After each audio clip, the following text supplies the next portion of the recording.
What's happening, Twitch? It's your boy, SSJ Cody, Special Grade Sorcerer of the Anime Manga Sphere. Today I'm here with my wonderful friend Vex to read some more Jujutsu Kaisen. We're starting off with chapter 191, and maybe I'll let Vex give a little recap on what we just caught up on.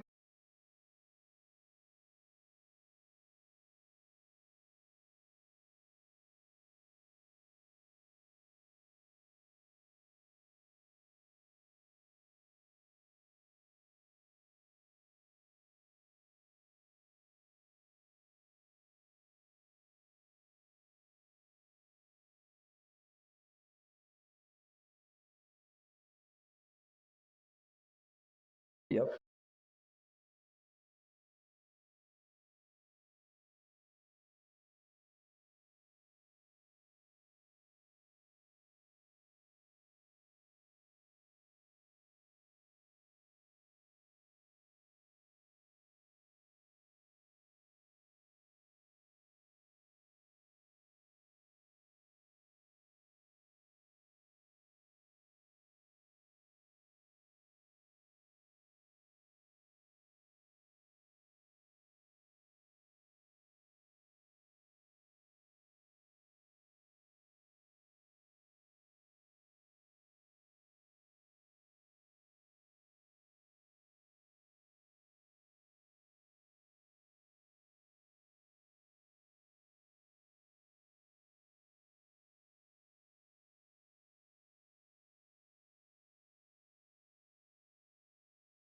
That was Uro, not Yuki, but Uro was taking on Kuroshi.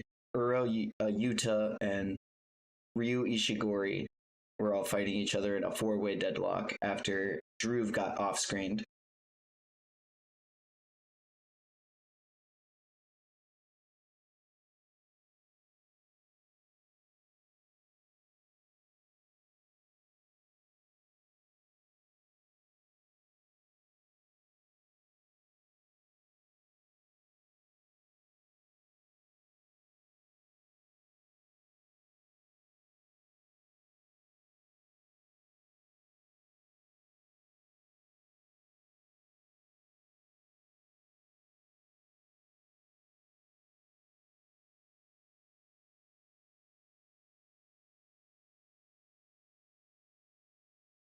It is, it is. We just saw Nishimiya meeting up with Akari at the end of the last chapter, letting them know that they can wait on the other rules to establish communication because they can abuse Maki to go between colonies. And Hikari asking, well, why doesn't the barrier affect Maki? And it's because it treats her as an object because she has zero cursed energy. Not like the aptitude to control energy or anything, but actually zero, which is why the barriers don't recognize her as a person or anything and only as an object, which is why she can freely move between colonies, which I think is really cool. Because even cursed spirits and such would be, subjugated to the rules and everything of that. But yeah, are we ready to get into this now? I got chat pulled up, got everything all good. I got everything posted everywhere.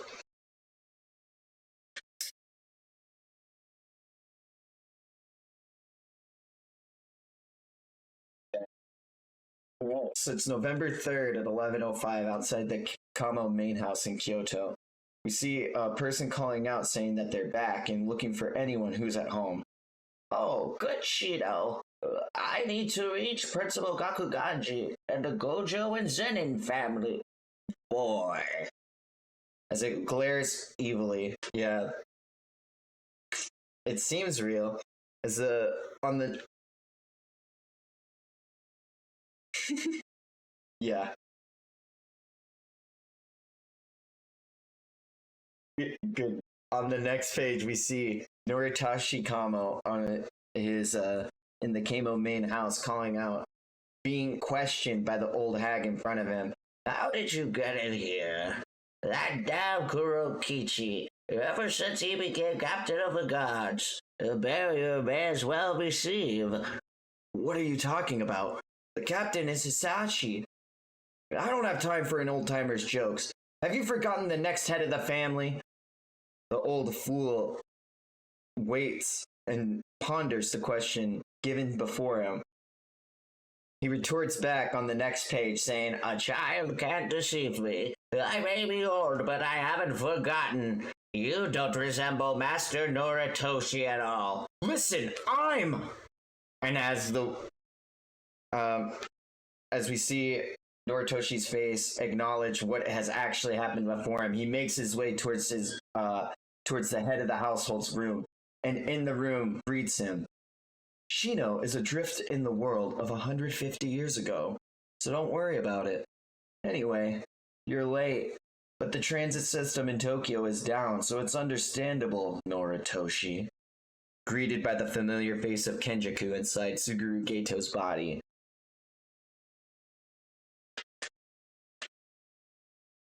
Kamo retorts to hearing that name and saying he's done with that name, saying that we learned his true identity in Shibuya, due to jujutsu terrorism and the sealing of Satoru Gojo and the Culling game.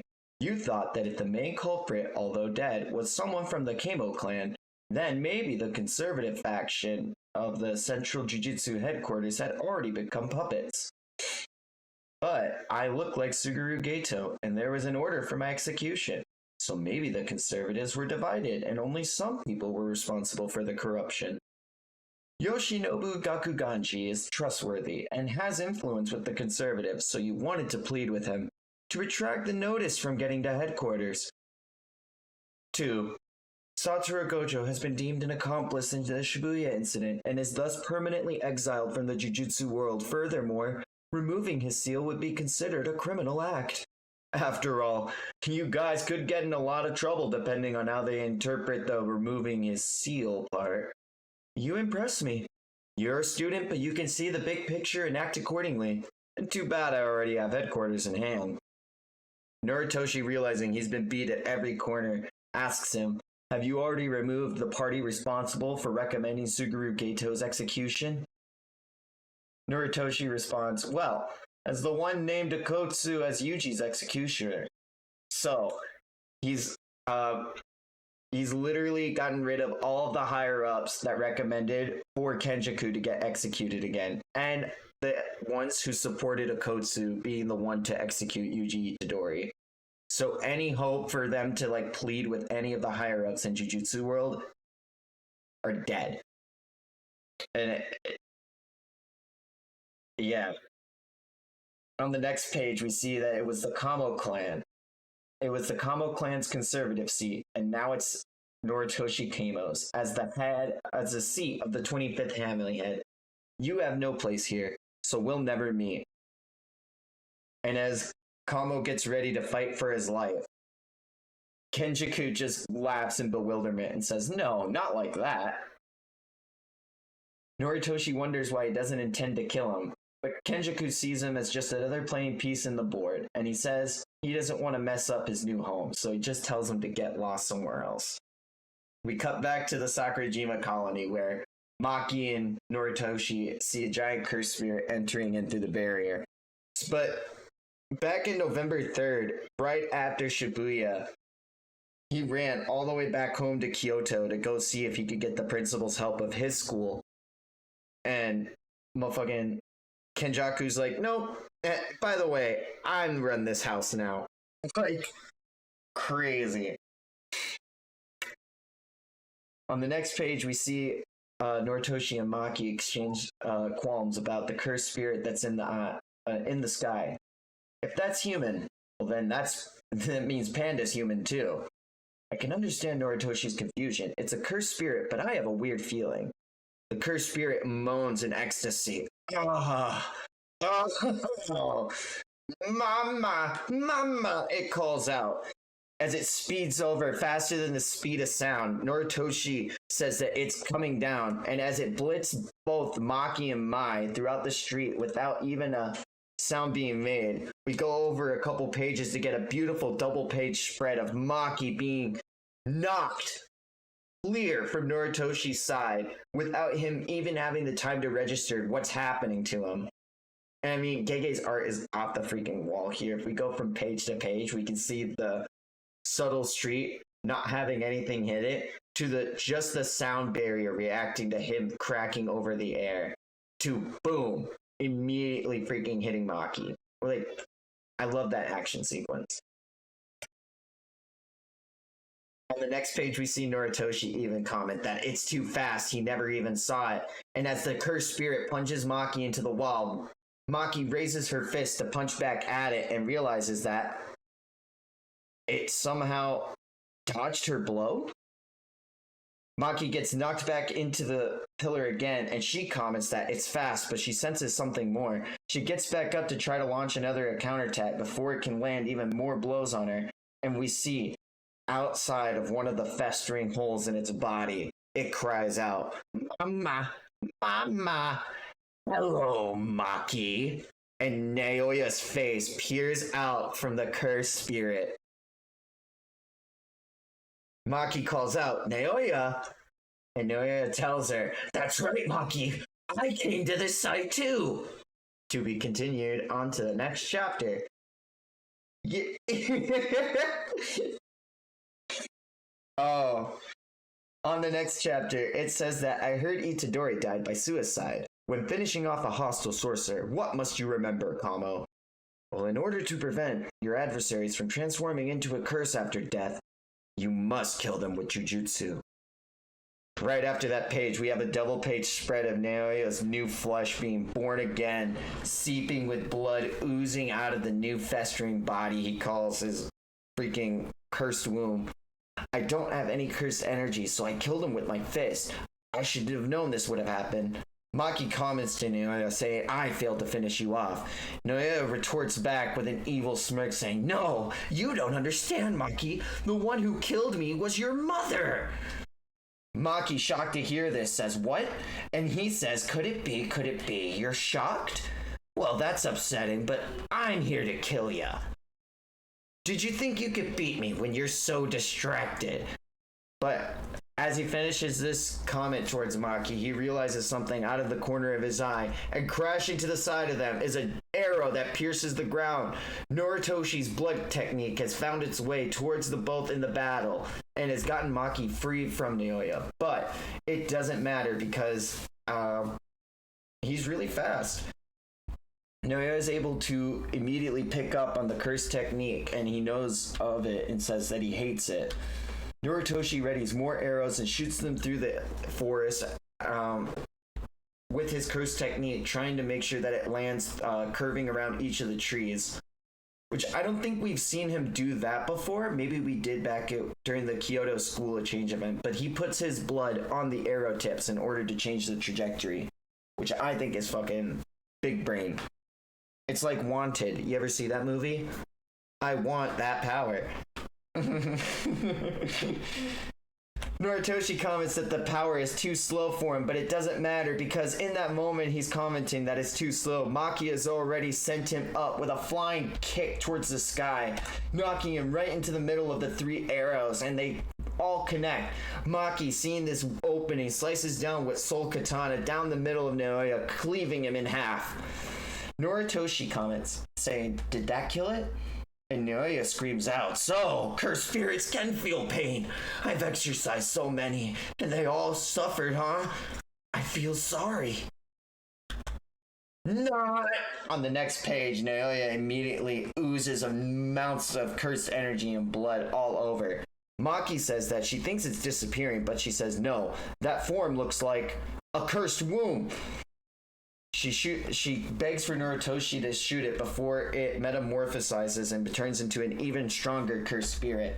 Noritoshi readies a blood packet he's kept in his pocket in order to use the same technique we saw utilized in Shibuya by one of the cursed death womb paintings, piercing blood. Yeah, this double page with the piercing blood going through it. I've said it before, but I really like when Gege has these like to scale drawings just to show you how big and like terrifying everything is. Like, super cool. On the next page, Noritoshi lets go of his technique and says, Good thing we exercised it. If it was that fast as a cursed womb, how fast would the final form have? And on the next page, we see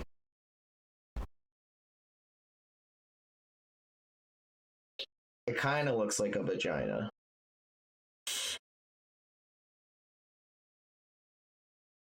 I want to bring that up because I think it's actually like poetic that like Naoya, who looks down on women his whole entire life and like treats them like trash to the extent that he has, like has the representation of misogyny. Like his highest form of power is a vagina.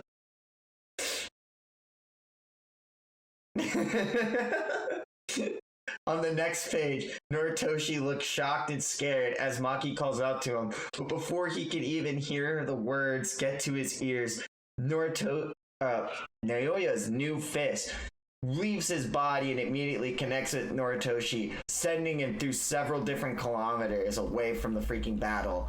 Naoya comments that trash was so clueless. We see a really cool profile image of Noritoshi Kamo. What should I do? Oh, my father. I bet he was murdered. Well, I hated that old man. He meant to say bastard.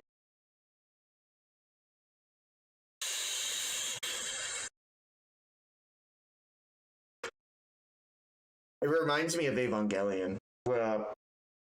One of the angels with like the tentacles.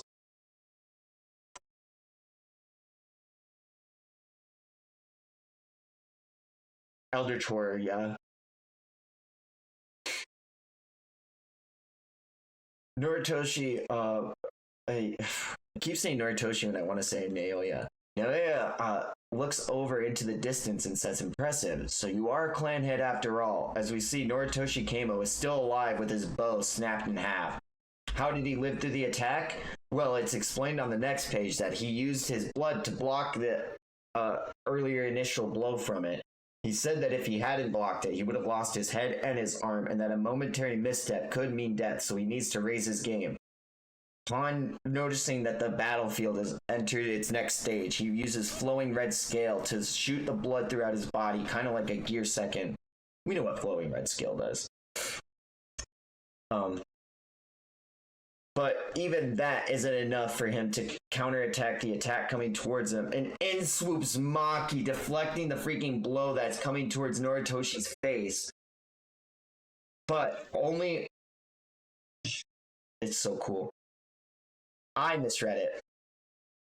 As we see, Noritoshi using flowing red scale. At the bottom of that page of the flowing red scale, we see a little blob next to his head. Noritoshi is already readying the blood for when Naoya comes to him next. He can't perceive Naoya coming to him, but Maki parrying Naoya out of the way. Noritoshi doesn't miss a moment with this, and takes that blood and sees the parried Naoya and wraps his blood around him using Crimson Binding, and screams for Maki to try to get a hit in. Maki takes Soul Katana, and as she goes to use it, he spins himself to deflect against the sword. Noritoshi, this is what has become of Zenoya Zenin. I can introduce myself. Noritoshi listens to the cursed spirit talk, and he says he's fell to a curse but retains so much of his own self. Okotsu's Rika Orimoto is easier to understand. Maki comments that he can still use his curse technique, and Noritoshi says, well, that explains everything. With projection sorcery, Naobito Zenin is the fastest. Well, excluding you-know-who, but... On the next page, we see a stack of 24 frames a second heading towards Maki and immediately eviscerating her and Noritoshi from the battlefield. That's his ability to freeze what he touches for 1 second. He froze the air and then struck it to make it explode. Maki comments as Naoya goes behind them, speeding past them at what it seems to be his full speed. Noritoshi asks, is he fleeing? And Maki comments, no, he's only speeding up. We get a beautiful double-page spread on the page after that of Naoya gaining as much speed as he possibly can, with Maki giving an explanation on what her counterattack is going to be. Noritoshi states he'll charge up once he reaches top speed, and I don't want to think about how fast that is. Well, he was faster than sound before, so we'll need a counter. If he's going to come at us at the speed of sound, then we can prepare our attack and wait for him. Maki comments that it'll be like the last time she took on Naoya, and she already has the same plan in action.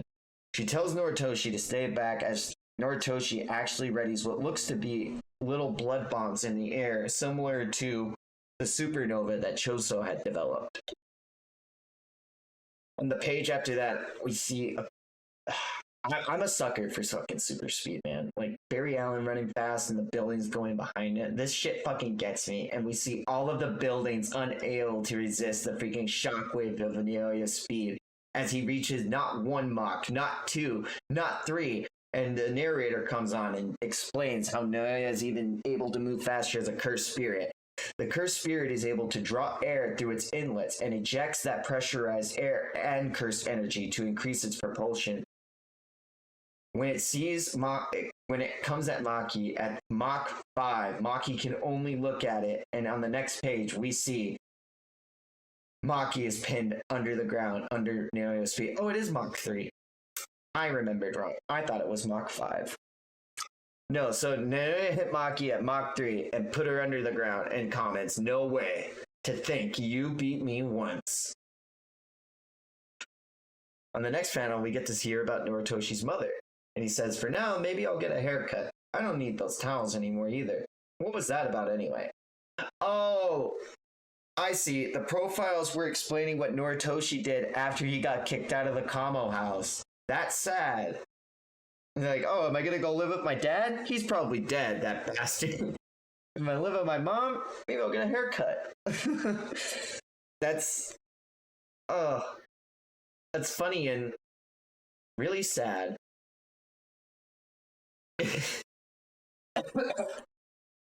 Next chapter picks up with Neoya standing over Maki.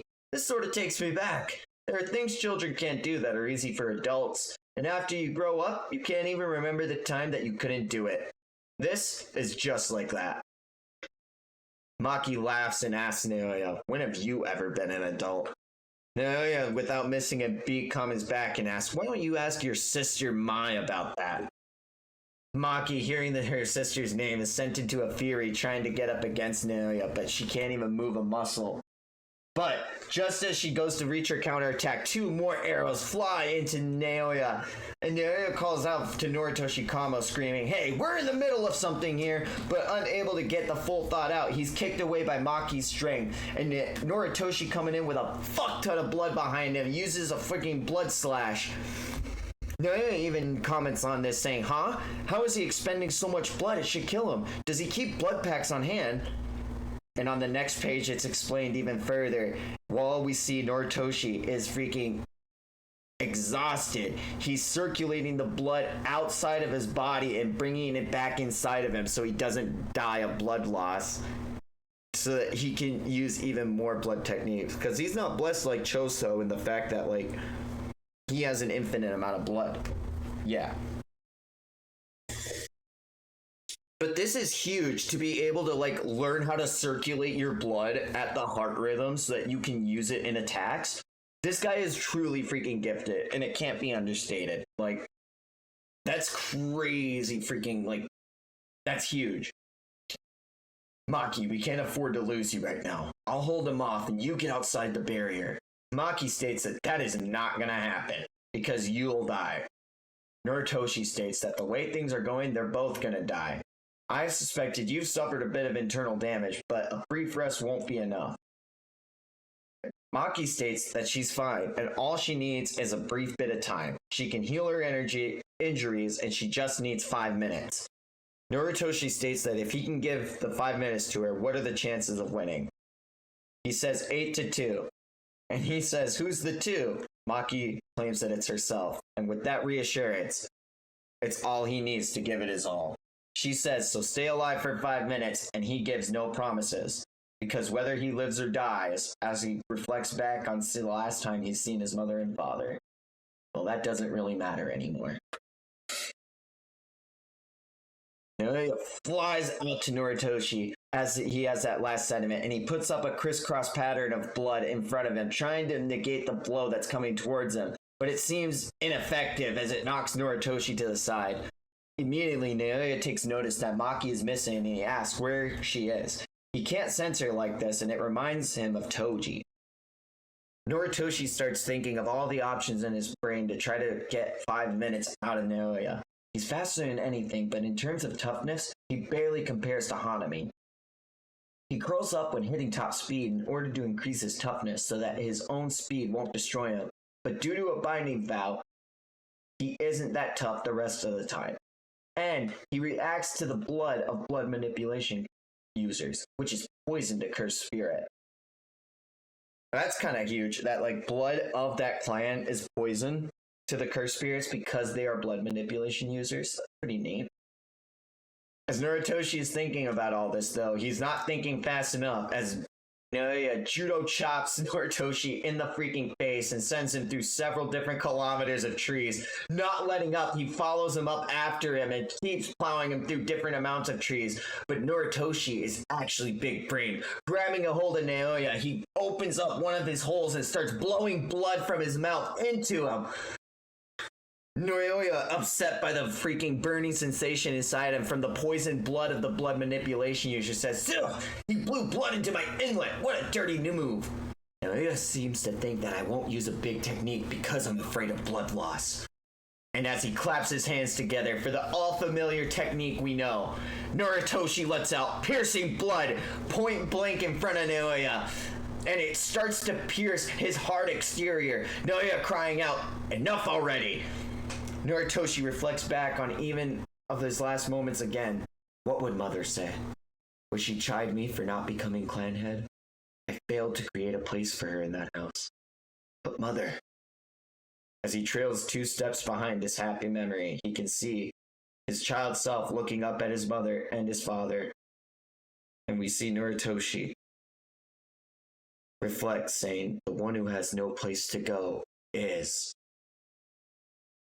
And as Naoya gets in front of him, saying, you get a prize for effort, he is knocked several different kilometers away, still on his feet. Noritoshi spits blood back out and says, if no one needs you, then burn away your life. And Naoya hits him again, but he knows he has to give Maki these 5 minutes, so he says, let my comrades burn away their lives on my ashes.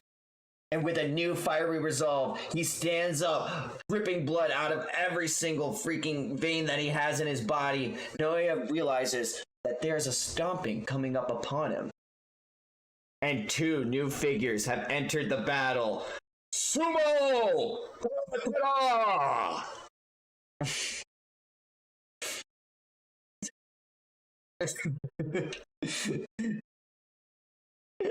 And Noritoshi says, oh, I can get a cut for 1,000 yen. I can use a place like this from now on, so it's good enough. Oh my goodness. It's time, Vex. November 2nd at the Kagoshima Sakurajima colony. Katana! Why? Why isn't there a katana anywhere? Don't katana represent the souls of Japanese boys? Hagurane Daido, player in the culling game. Katana! Katana!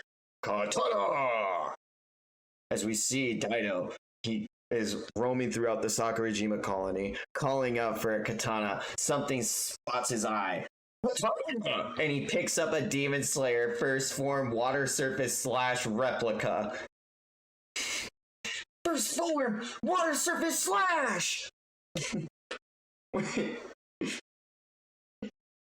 yeah, he's going through Japan. He's looking for a katana, and while looking for a katana, he found a Demon Slayer toy. And he screams, katana! November 2nd, over at the Miyazaki Prefecture, we see a man named Rokujushi Mio. And he's saying, let's play sumo! 2 kids respond to him on their phones saying, no. He says, come on, let's wrestle! Hey, GV Ditto isn't disappearing. He goes to another man. Sumo? Not my thing, man. Can girls do sumo? Nope, we can't even go in the ring. He asks the dog, and the dog responds, grrr. Mio, defeated, gets down on the ground and cries out, why? Why will no one play sumo with me? Men, women, not even kids. Nakota. Nakota. Nakota!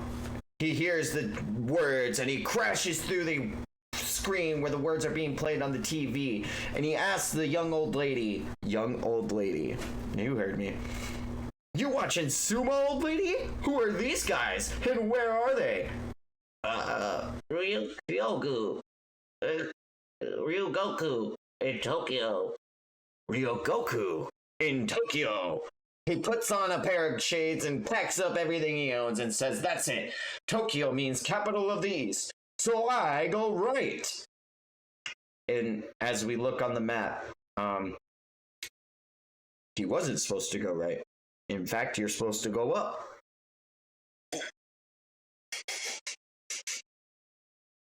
It's okay. Because on the next page, we're brought back to the fight where we left off. And Noritoshi says the same thing you're feeling. Who are you? And Naoya states, who cares? And as he goes to finish off Noritoshi Keimo, Maki comes in for the save and slices off his weird eldritch tip. Just a tip. Naoya says, welcome back. Noritoshi states that it hasn't even been 3 minutes. I should make sure Maki can leave the barrier as soon as possible. Maki states, sorry, I'm impatient. Maki, you really need to... Katana! I live for that Maki face at the freaking bottom. It's... I just picture like you and Tree just like having like a normal conversation, and then me and Lucas are like the Katana and Kappa. Sumo! Katana! On the next page, Taito says, no. Breaking a stalemate, the narrator says, requires the arrival of a new piece on the game board. And seeing this new piece, Maki, without hesitation, throws her soul katana towards Daido, and upon grabbing it, all 4 of the residing players in the area sense something. Daido is a reincarnated master swordsman without peer. He is an outlier among players, able to wield the blade, but not cursed energy. It wasn't cursed energy that overwhelmed the other 4. It was something that surfaced when he acquired that katana. Sheer lethality. Yes! Yes! Without a moment's hesitation, he slices the air in front of him and immediately damages Naoya Zenin standing next to him. Yes! An unmarked blade with no guards. It's not bad, but could this be a demonic sword? Hey! Daido calls out to the woman who handed him this blade. The katana chooses the wielder. So what was that? You're not trying to shame me, are you? Mihawk when he fights Shanks, talking to his sword. Maki calls out to the swordsman talking to the sword and says, hey, but without even missing a blink of the step, he dodges out of the freaking slam that Naoya tries to hit him with. Girl, something's here, right? Some kind of Ayakashi?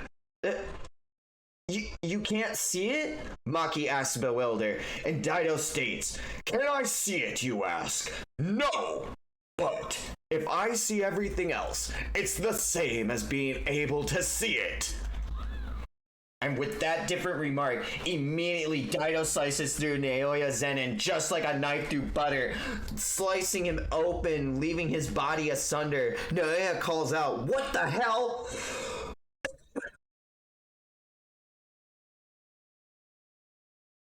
Daido talks back to the katana with a hand on his chin, reluctantly saying, yeah, why didn't you do that in the first place? Maki's heart starts beating ferociously. Ba-dum, ba-dum, ba-dum. What was that? My attacks didn't do that. If I see everything else, what is it I'm not seeing? What is the difference between me and that guy? As she calls back on Toji Fushiguro. Around her surrounds a domain.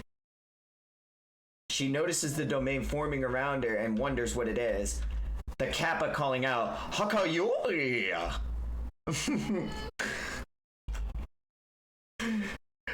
We're going right into the next chapter. Miyo's domain only functions when he does sumo. It is a barrier focused on one thing. You're too tense, girl. It's taken away your edge. Do you like sumo? How about we have a sumo bout? A pure sumo bout. To avoid needing a binding vow for all things jujutsu related, both the challenger and the challenged must agree to a match to complete the domain. Or do you refuse to do sumo? Okay, fine. Monkey! Noritoshi calls out. Yeah. The... Yeah, yeah, on the next page, yeah, we see the barrier forming around him, and Noritoshi calls out to Maki, asking her, "What are you thinking?" Maki says, "Actually, I've been overthinking things, so let me blow off some steam." As the barrier completes around the two, they meet each other's fists to ground for the sumo bout of Maki's life, and she asks, "What am I not seeing? What am I?" As she reaches the ground to meet Mio's blow head on, she realizes that he's already gotten around to her and forces her to the ground with an amazing grapple. Boom, boom, boom. And as Maki keeps trying to counterattack, Mio moves his body in ways to control the flow of Maki, constantly throwing her to the ground and to the edge of the ring. Scoof! As she skitters apart to the ground, Mio calls out, "I love sumo! But you got more than that, right? I knew right away you'd eat me up if I took you head on. So tell me what's wrong." Mio gets down in front of the girl. "Why can't you focus? What's on your mind?" Maki looks up, puzzled at the man. Maki doesn't have anyone to call her teacher. It's not that she rejected the idea or that she was too proud. It just never occurred to her to rely on others to make herself stronger. She starts to speak at Mio without needing words to realize what needs to be said. "Ah, you don't get what that samurai meant, huh? Me? I got it." Maki calls out in disgust and ugh. But Mio, without even retorting to that, says, "On your feet. Let's do sumo. It's the only way I know how to explain." "You've become entangled, girl." "Huh? In what?" "Yourself. Others. Curses. Basically people. But isn't sumo all about tangling with people?" As we see an amazing freaking illustration of freaking movement through sumo, showing different grappling techniques that they use within the ring as Maki and Mio are having this discussion. Yes, in the ring, one person grapples with another, and in an intense back and forth, they are wrestlers themselves. And in an intense back and forth, the wrestlers themselves, however, develop outside the ring. Maki pauses and wonders what that means. Pressing your opponent in the ring requires stepping outside the ring, even though you actually can't. And Maki says, "Huh." She finally understands what this means, and in an amazing double-page spread, Mio explains, "At the point of impact, everything that led up to entering the ring flows into combatants. It's like smelling light or seeing sound. You sense everything about your opponent and yourself, and in that, the person in front of you, even victory become defeat. And then the person in front of you, even victory and defeat become meaningless. In other words, the samurai was talking about..." And on the next page, we see Maki meet both of her feet to the ground in what she knows as pure freedom. Right after that, Mio states, "Now you'll have to experience it yourself, so let's do sumo." And as the two meet each other for the first time since Maki's new awakening, the barrier is broken open, and all three others, Naoya, Daido, and Noritoshi Kamo, look at the newly birthed Maki Zenin, as she says, "I'm in top form now." So did you get that? That double page spread where they're looking at the trees and the light and everything? I want to bask in that a little bit. That's freaking beautiful.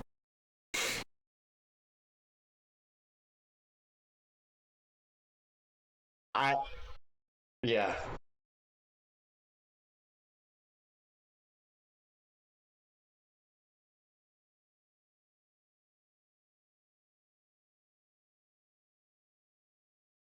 That makes me so happy. What I love most about this whole sequence and breakdown is that while Mio is explaining it to her in terms of sumo, they're actually performing different sumos, and Mio's showing her different ways to counter the way that he had gotten around to her before.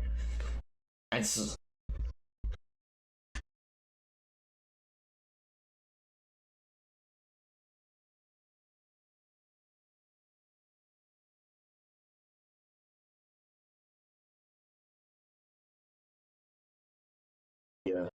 that one page where he says it's like seeing light or smelling sound. It's like, I think about that. I think about that double page spread more than I should. I think it's one of the most beautiful freaking. It's up there with the Rico Amani at the aquarium. Like, I wouldn't think these panels would mean so much to me, but then I saw it and I was like, oh my god, I get it. It's like,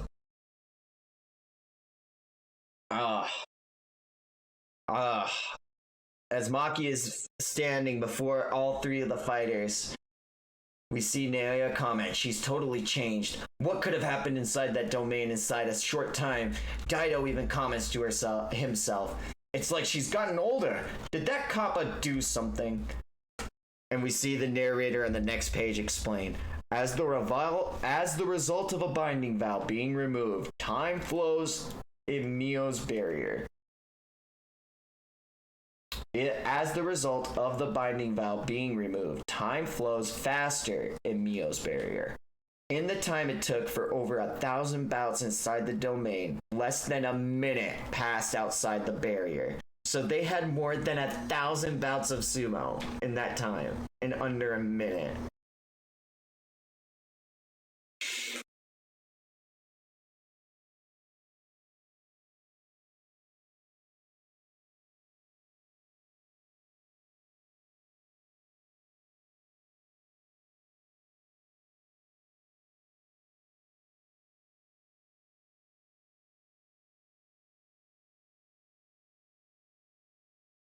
Gege really said, I'm gonna bring the hyperbolic time chamber to Maki. Gege really said, oh man, I love Dongai Ichigo. Mio says that sumo is the best, but Naoya says, who cares, as he shoots off into the sky, getting ready to go back at full speed. Noritoshi already realizes what's happening, and he's gaining speed as the same as last time. But unlike last time, in front of Noritoshi stands Daido and Mio, ready to meet the attacker head-on. Daido states, I haven't slashed it enough.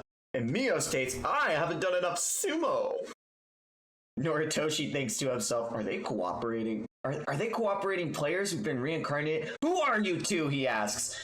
Daido states, who knows? Who we are doesn't matter. Yeah, states Mio. Daido states that I hold a katana, and I cut who I want to cut. Others can think what they want about me. And Mio states, I want to wrestle that girl more. You want to wrestle, samurai guy? No. Well, while you were asking dumb questions, that girl got ahead of me. What? And immediately on the bottom page, we see Naya having a fucking meltdown, screaming, why? I should be overwhelming you with speed! And as he's breaking the buildings below him with a straight line, Maki is meeting him at every single turning corner with her overwhelming speed. And he states, why can I not catch you? And on the next page, we see Maki blitzing across different skyscrapers across the Sakurajima colony, seeing Naoya keep breaking the freaking speed barrier. She jumps off of one of the building, and she says with her eyes closed, everything around me will tell me how Naoya will move. Without glasses, couldn't even see what others were able to see.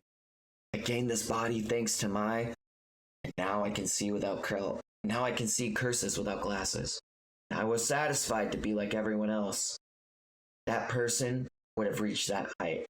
That person would have thrown a katana without hesitation. That person would have been able to handle everything at that high speed. It isn't enough to be like everyone else. And as Maki opens her eyes and sees for the first time, something only I can see, something only that person could see, that exists. She opens her eyes and realizes with an amazing counter, she steps on top of Naoya as he screams, I have you now! Unable to realize what happened, he questions it and gets away from her in a split second, saying, did she dodge midair? What the hell? And Maki, with her eyes open, can finally notice the atmosphere around us may seem empty, but the differences in temperature and air density create scattered surfaces. I just need to seize them. And finally seizing the different surfaces, she jumps off of these different freaking fractured, scattered surfaces and makes her way up to Naoya and knocks him down to the ground with a heavy-ass fucking punch. Naoya screams out, "I'm a cursed spirit. Without cursed energy, you can hit me all you want." But as he's met to the ground, Naoya's already ready with a Kappa-roku Jushi! And he hits him with his head.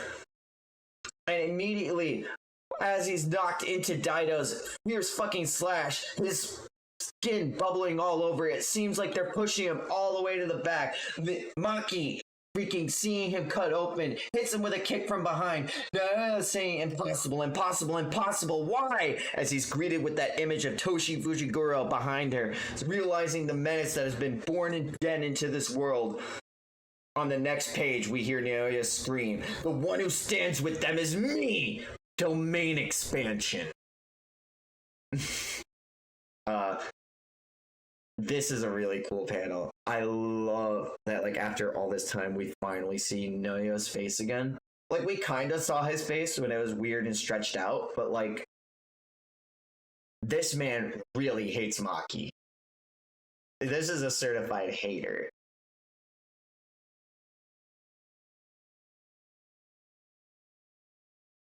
A super idiot from the past takes over the body of a super idiot in the present. A culling game super player like Neo is the end result. That's sad. Domain expansion. Time Cell Moon Palace.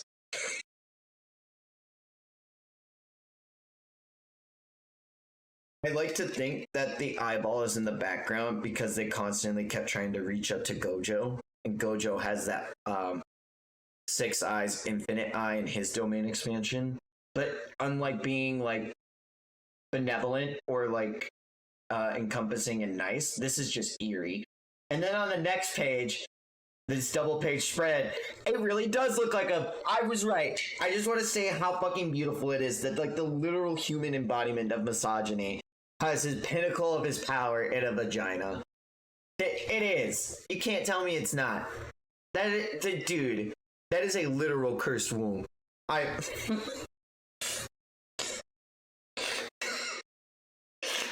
It does look cool, though.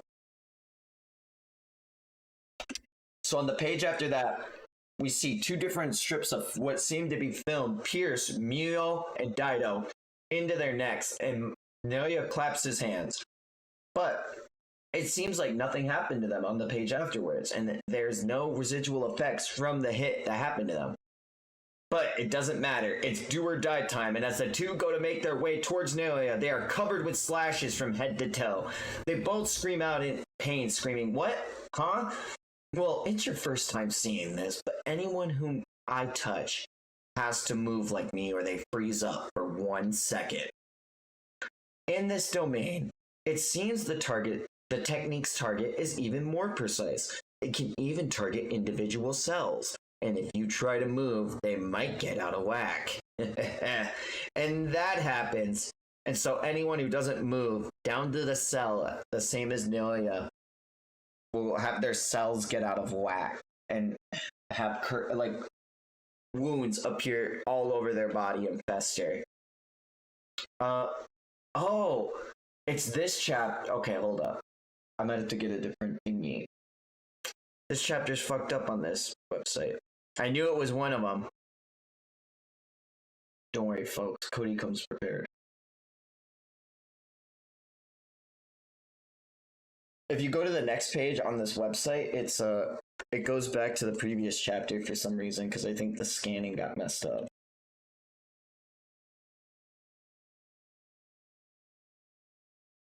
Yeah. But I came prepared. I have this website ready to go, and then it goes back to normal after this one. This was the only hiccup I found. I'm going to put it in chat real quick. Boom. And it's already at 198 where we're at. Also, I don't know. Hydrate. Okay. I'm here. So we see Naoya. He's got the vagina thing. Oh, the quality on this is booty. Anyone I touch must move like me or they'll be frozen for 1 second. Even spell. Alright, is the result. What a great domain. I feel great too. Now, I wonder where Maki-chan went off to die. I still can't sense her at all. And then Naoya comes to the realization saying, wait, isn't it strange? This is my domain. So even if she has no cursed energy like Toji-kun, shouldn't I at least know where she is? And as we scroll down to the next page, Dido immediately tries to slice at Naoya and has his hand severed off completely. Bro. But Naoya states, I'm thinking right now, don't put up a pointless fight. Dido seems to say something, and right after that, Naoya's chest is pierced with a sword. And below, the narrator explains, because Maki and Toji have no cursed energy, barrier techniques consider them in the same class as buildings or structures.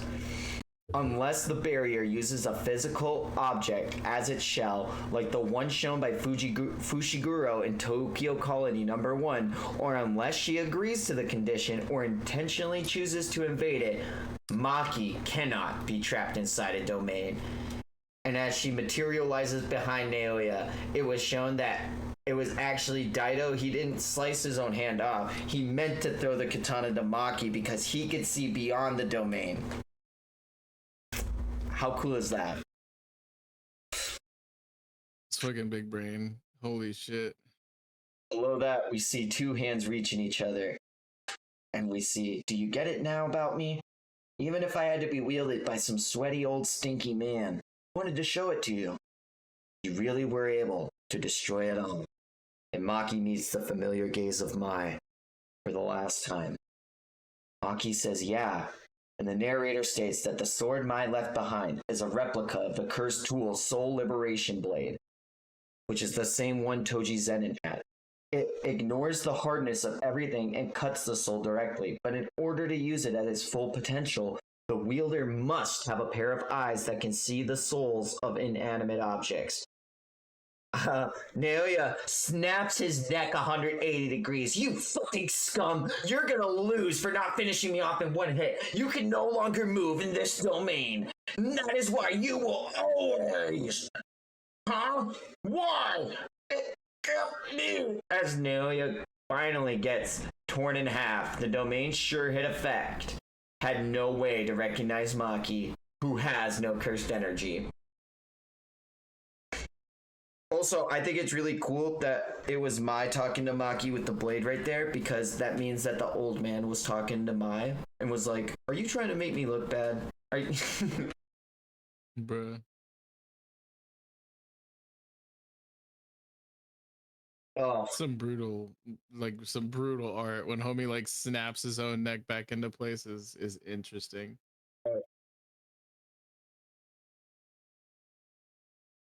after the domain is dispelled, we see Dido call out, ugh, I barely scraped through alive. Kappa! And 12 years after his death, another fierce human on par with Zen and Toji has fully been realized. That's pretty cool. Now we go to It's a chapter 199. Cold panel. Holy shit. Yeah. I love that panel. And like I said, it's always been like, it always felt like there was something different between Maki and Toji. And I'd always wondered, like, you know, well, why did Maki need this one blade? Why does Maki need to have a replica of Toji's blade? And finally understanding that, like, Maki needed to be able to see the outlines of, like, souls, almost like Mahito was almost saying, because of souls of inanimate objects, but being able to...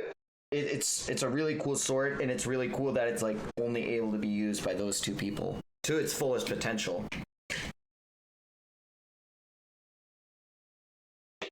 So Maki is the voice of all things, basically.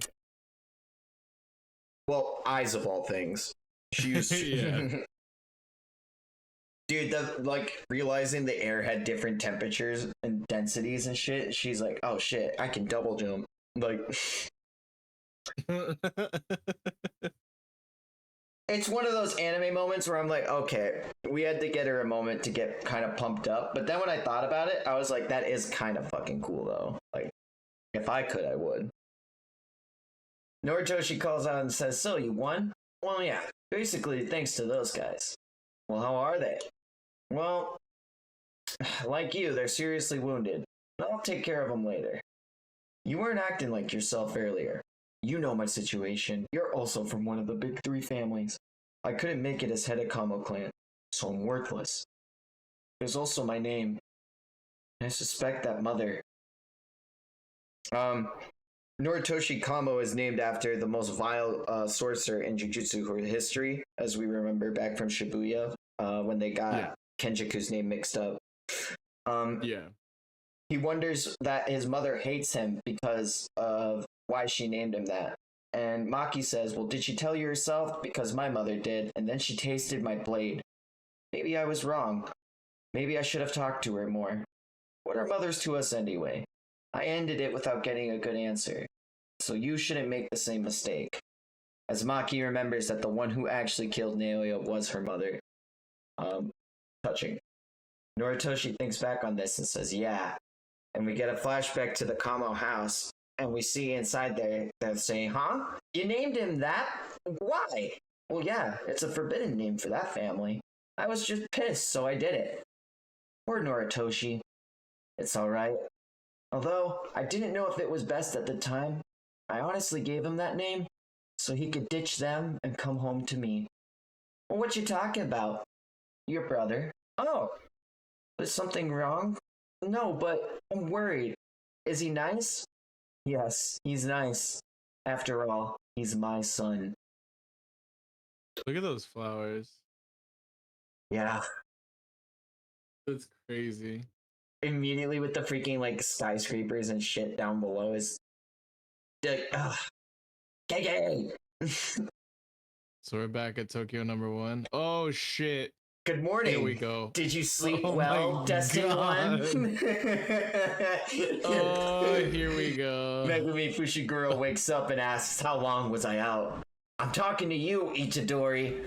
Itadori, living it up in a bathrobe for the first time, replies, about 2 days. It's the night of the 14th. Yo, are you awake? Takaba calls out. You must be hungry, so I swiped some eats. Pino ice cream? Did they have chocolate mint? Yep, and the shop still has electricity, so all the frozen foods are still good. I wonder why the power's still on. Can't you guess? There hasn't been any earthquakes, and cursed spirits don't attack buildings. There might be leakages, but it was decided to supply power from the outside for the people left behind. Takaba, you became a player outside, right? On the way here, did you hear anything on the news? I don't watch much news. Ignorance is a sin, you know. Well, maybe Kenjaku did it to the higher-ups so that it wouldn't interfere with the culling games. For now, I gotta use the toilet. Let me take a bath and give me the details after I'm done.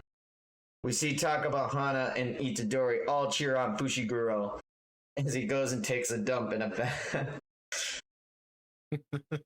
Itadori gives a brief recap of what's happened to get Megumi caught up on where he is in this seems to be hotel.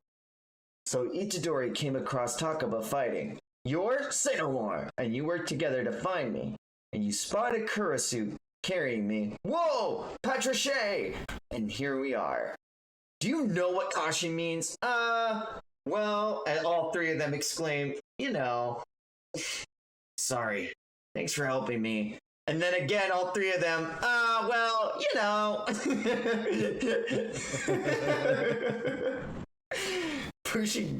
Anyway, check this out, Fushi Girl. Hikari got 100 points. And that's not all. Akotsu snagged 190. And in your points, Takaba and Kurisu's, we've got 359. We've met the quota. Now we can help Sumiki. Yes. All that's left to figure out is how many points are needed to leave the game. No, wait, can we use your points? Sure, no problem. Due to Itadori's rule change, I can survive without killing. Much appreciated. So use them however you want. I don't really have any use for points, so you can use them. Well, I have more questions for you, Kurisu. We're looking for a player called the Angel. We heard they were located in Tokyo Colony number 2. Are you the Angel? Why did you help me? And why are you here in Tokyo number 1? Yes, I am the Angel. You shouldn't ask girls so many questions. as a mouth appears out of Hana Kurisu's face, the same way Sukuna appears out of Itadori. Even Itadori remarks, saying, "Oh, she's like me." To answer your question, the reason Hana saved you is because you previously... Hana jolts up and slaps her face. Why not help a guy who's collapsed? What a kind soul! Itadori and Takaba exclaim. Angel, not willing to stay quiet, has the hand appear out of Hannah's hand and says, "You must know my curse technique. If you are looking for me, I negate curse techniques, barrier techniques too, including seals, so we can go in and out of barriers. There are more cursed spirits in Tokyo Colony number 2. Maybe it's because of the sea. That's why I came here. I also blame Kashima. Also, why did you... If you avoid the night predicting what cursed spirits... Why? If you avoid the night, predicting what cursed spirits will do is easier. My objective is to wipe out all reincarnated players. Most of them have done it by suppressing the owners of the bodies they're possessing. Whether intentionally or subconsciously, that should never happen. It goes against God's law." God? That's just a name I've given to my beliefs. Pay it no mind. Which I've chosen to live in symbiosis with my own host, Anna. Then don't reveal stuff about me, okay? Can your technique revert possessed players to their original state? So, this page is wild to me because Fushiguro hears God and he's like, hold up, there's no way. He said, say psych right now. This is actually crazy. I like how out of the conversation Itadori is that they just drew it like him barely in this corner because he's just like, he doesn't understand any of this shit, I think. It's very funny. So wait, I have no idea if this is about to be addressed or not before we get to the next page. If Angel uses their ability on Itadori, what happens? Let's find out. It's not impossible, God. but the process can kill them. The cursed object and the body have become fused, so it's difficult to strip one away. And Itadori thinks that's why Sukuna dies if I die. Is there someone you want to fix? Sorry, but I doubt I can help. No, we want you to remove a seal on the prison realm, a special grade cursed object. Oh, fuck yeah, I can do that. Itadori immediately fist bumps Fushiguro. We can bring back Gojo-sensei. This is going well, maybe too well. But first, I need your help, and then I'll remove the seal. Okay, surely you don't want us to kill every reincarnated player. I'm not that greedy. Just one in particular. The disgraced one. If we kill that player, I promise I'll help you. Immediately, Itadori is brought inside of his own inner world domain, and he calls out to the face that disgusts him more than anything. What do you want? Seeing your face irritates me. Before this goes too far, there's something you should know. Itadori questions it, and Sukuna says, the disgraced one is me. Okay. Who saw that coming? Bruh. What is this? Oh, the point breakdown. So that's 100 for Hikari, 190 for Yuta, 4. Okay, Obi barely got any.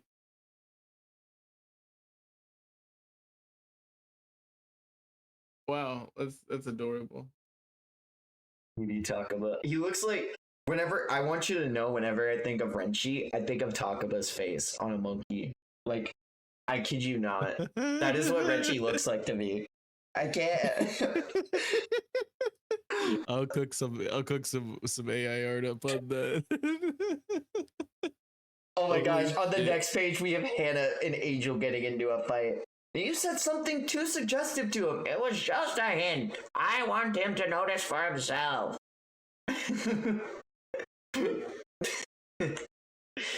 Oh, Holy shit! Oh no! Oh no! So on this page we have a memorandum regarding sorcerer duties. Oh man, okay. So you might be wondering, damn, it's been 14 days since Shibuya happened. Have they reformed? This is the new reforming of the Jujutsu world. So this is how, like, as representatives of all sorcerers, the Zenin, Gojo, and Kamo families agree with the Japanese government in stipulating the following missions. And so they're working with the government to try to make a new fucking form of Jujutsu. So they're gonna have like different bases set up in Japan. Jujutsu headquarters is a division of the Japanese government that is the highest body of governing sources. Chief executive of Jujutsu headquarters is the Jujutsu Inspector General. Jujutsu high schools will operate campuses in Tokyo, Kyoto. They get rid of.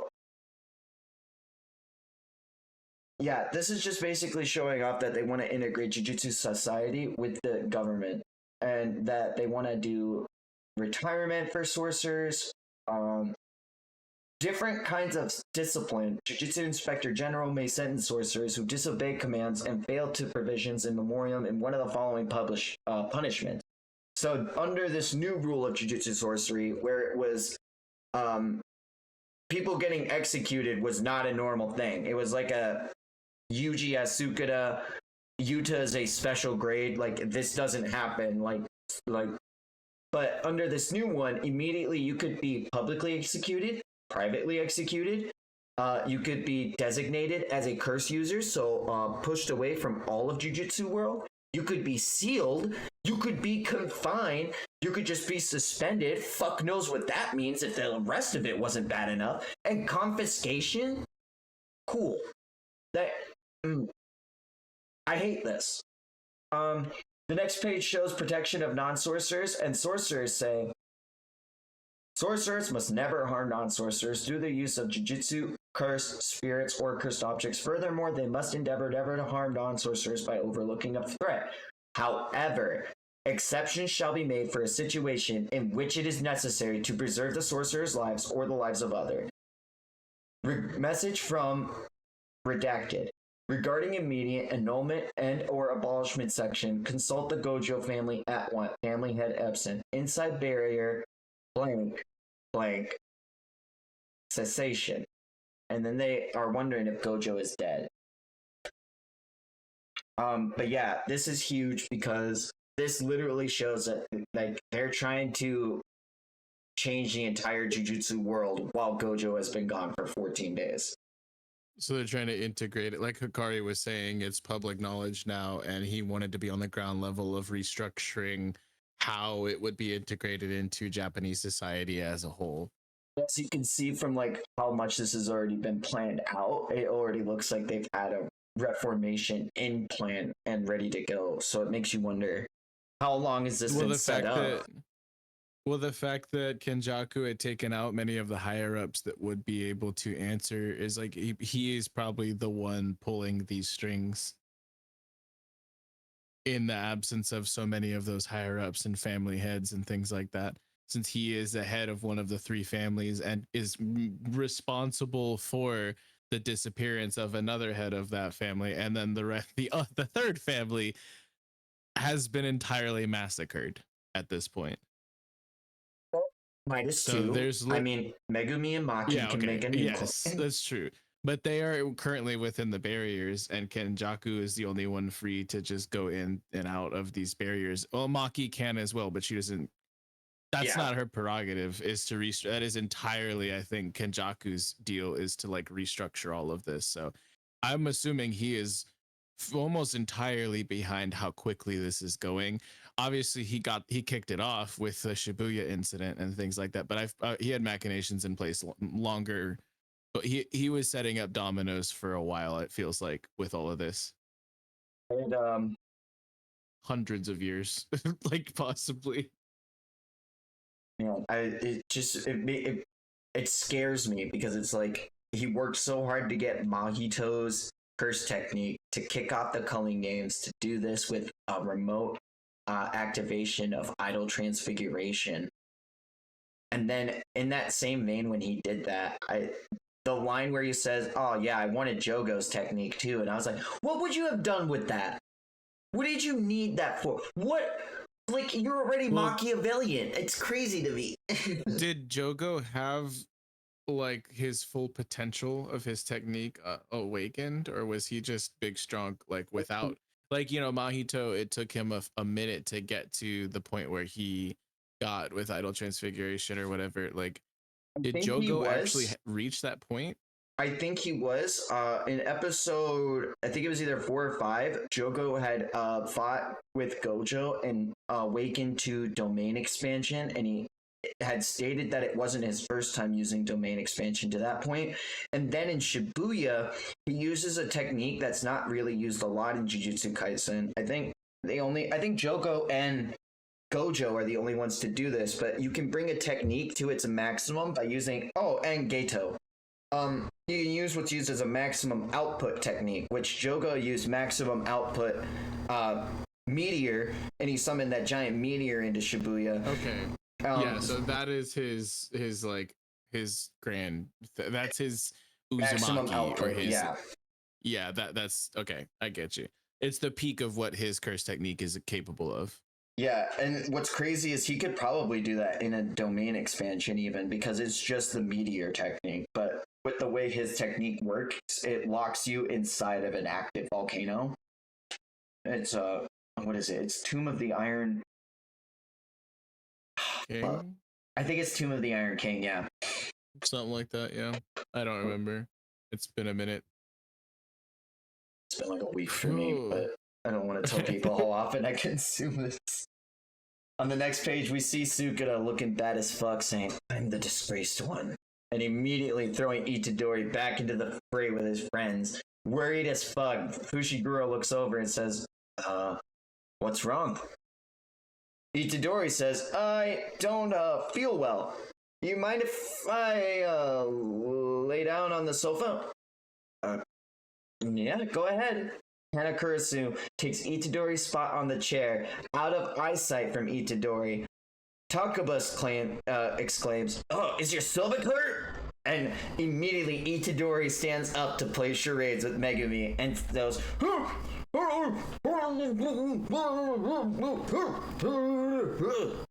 Megumi with his amazing deduct. I love that fucking bottom panel of Megumi. I want to make that an emote. Yeah, that is crazy. Megumi, with his amazing detective skills, thinks to himself, "I don't get what he's trying to say, but he moved over there. He doesn't want Kurisu to know? Kurisu, or the angel." And as Yuji pulls his hair back to show his bad boy persona off, it all clicks in Megumi's head. And he says, "Damn it! We need the angel's help to undo Gojo's seal, and the condition is killing a player known as the Disgraced One. But that's Sukuna? That means the angel's target is Itadori Yuji? We've hit another snag, but what bugs me the most is that Itadori... Why did Sukuna tell me to keep quiet? That angel must have the ability to kill Sukuna without any hope of return. He doesn't have the guts to end his own life, I'm sure of it." Megumi thinks back to when Sukuna ripped out his heart. Is he still underestimating me? Has he forgotten I've died once? Megumi ponders even further and says, "We've gathered enough points." Or no, this is Itadori still thinking in his head. "We've gathered enough points. Fushiguro is fine enough. I don't know why the older students haven't added a rule yet, but I know when this is over, I'm gonna die. And then, over half of Sukuna's remains will disappear, and Gojo-sensei will return. No problem." Megumi ponders and says, "The problem is that Itadori will off himself." They are so opposite. It's hilarious. Holy shit. It's also crazy how their roles have flipped, almost like in Hunter x Hunter with Gon and Killua. Yeah. At the beginning of the series, Megumi was ready to throw his life away at any point in turn, summoning Mahoraga to get out of any situation. And Itadori was ready to fight any cursed spirit if it meant they had a chance to live. And now the juxtaposition is that Itadori's ready to die to give them a chance to live versus Megumi wanting to fight and live. I really like it. Yeah. And like this freaking mouth hand panel here just like makes me just reminds me of two things: Pan's Labyrinth with like the eyeball hands, and also Real Migi monsters from Parasite. Oh, I love Migi. That's really good. I always thought of Migi whenever I saw Sukuna appear on Yuji's body. Yeah, but this mouth hand situation definitely reminds me of that, like hardcore. Holy shit. She states that it's odd and that a large number of people are entering the colony. Fushiguro says, "You can tell." And the angel says, "Not me, the Kogane." Kogane appears and he says, "Display the number of players from 10 minutes ago." Huh? What? Seriously? And the number goes up from 806 to 807. February 2018. Several months before the Shibuya incident.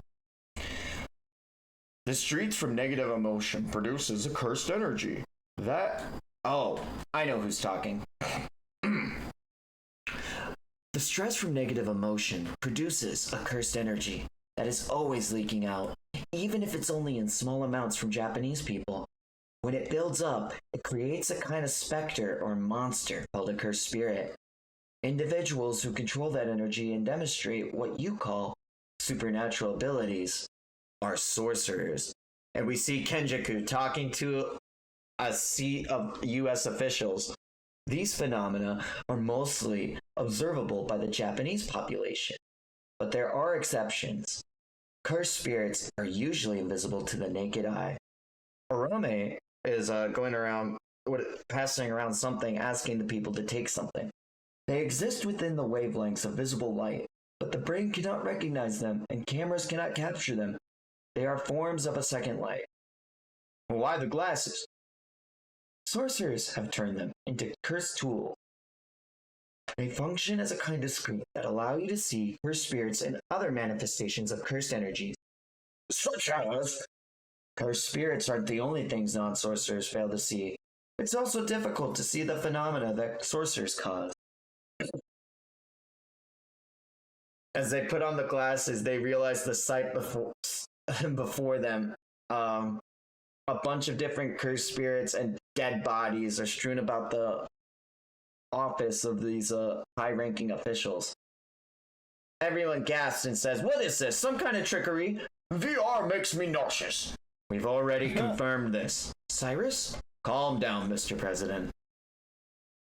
As he puts back on the glasses, he can see the curses skittering before him.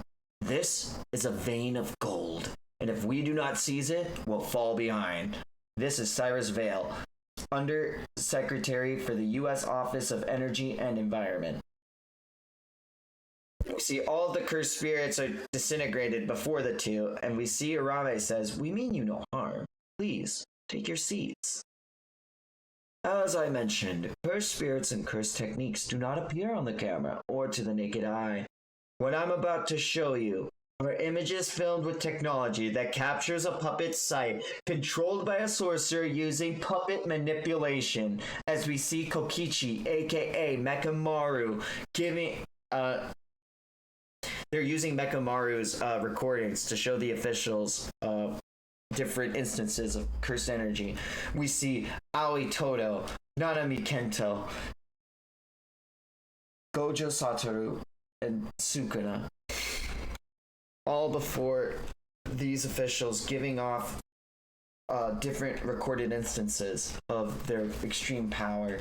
As the projector turns off, we see them say, that was something out of a movie. Too bad this isn't IMAX.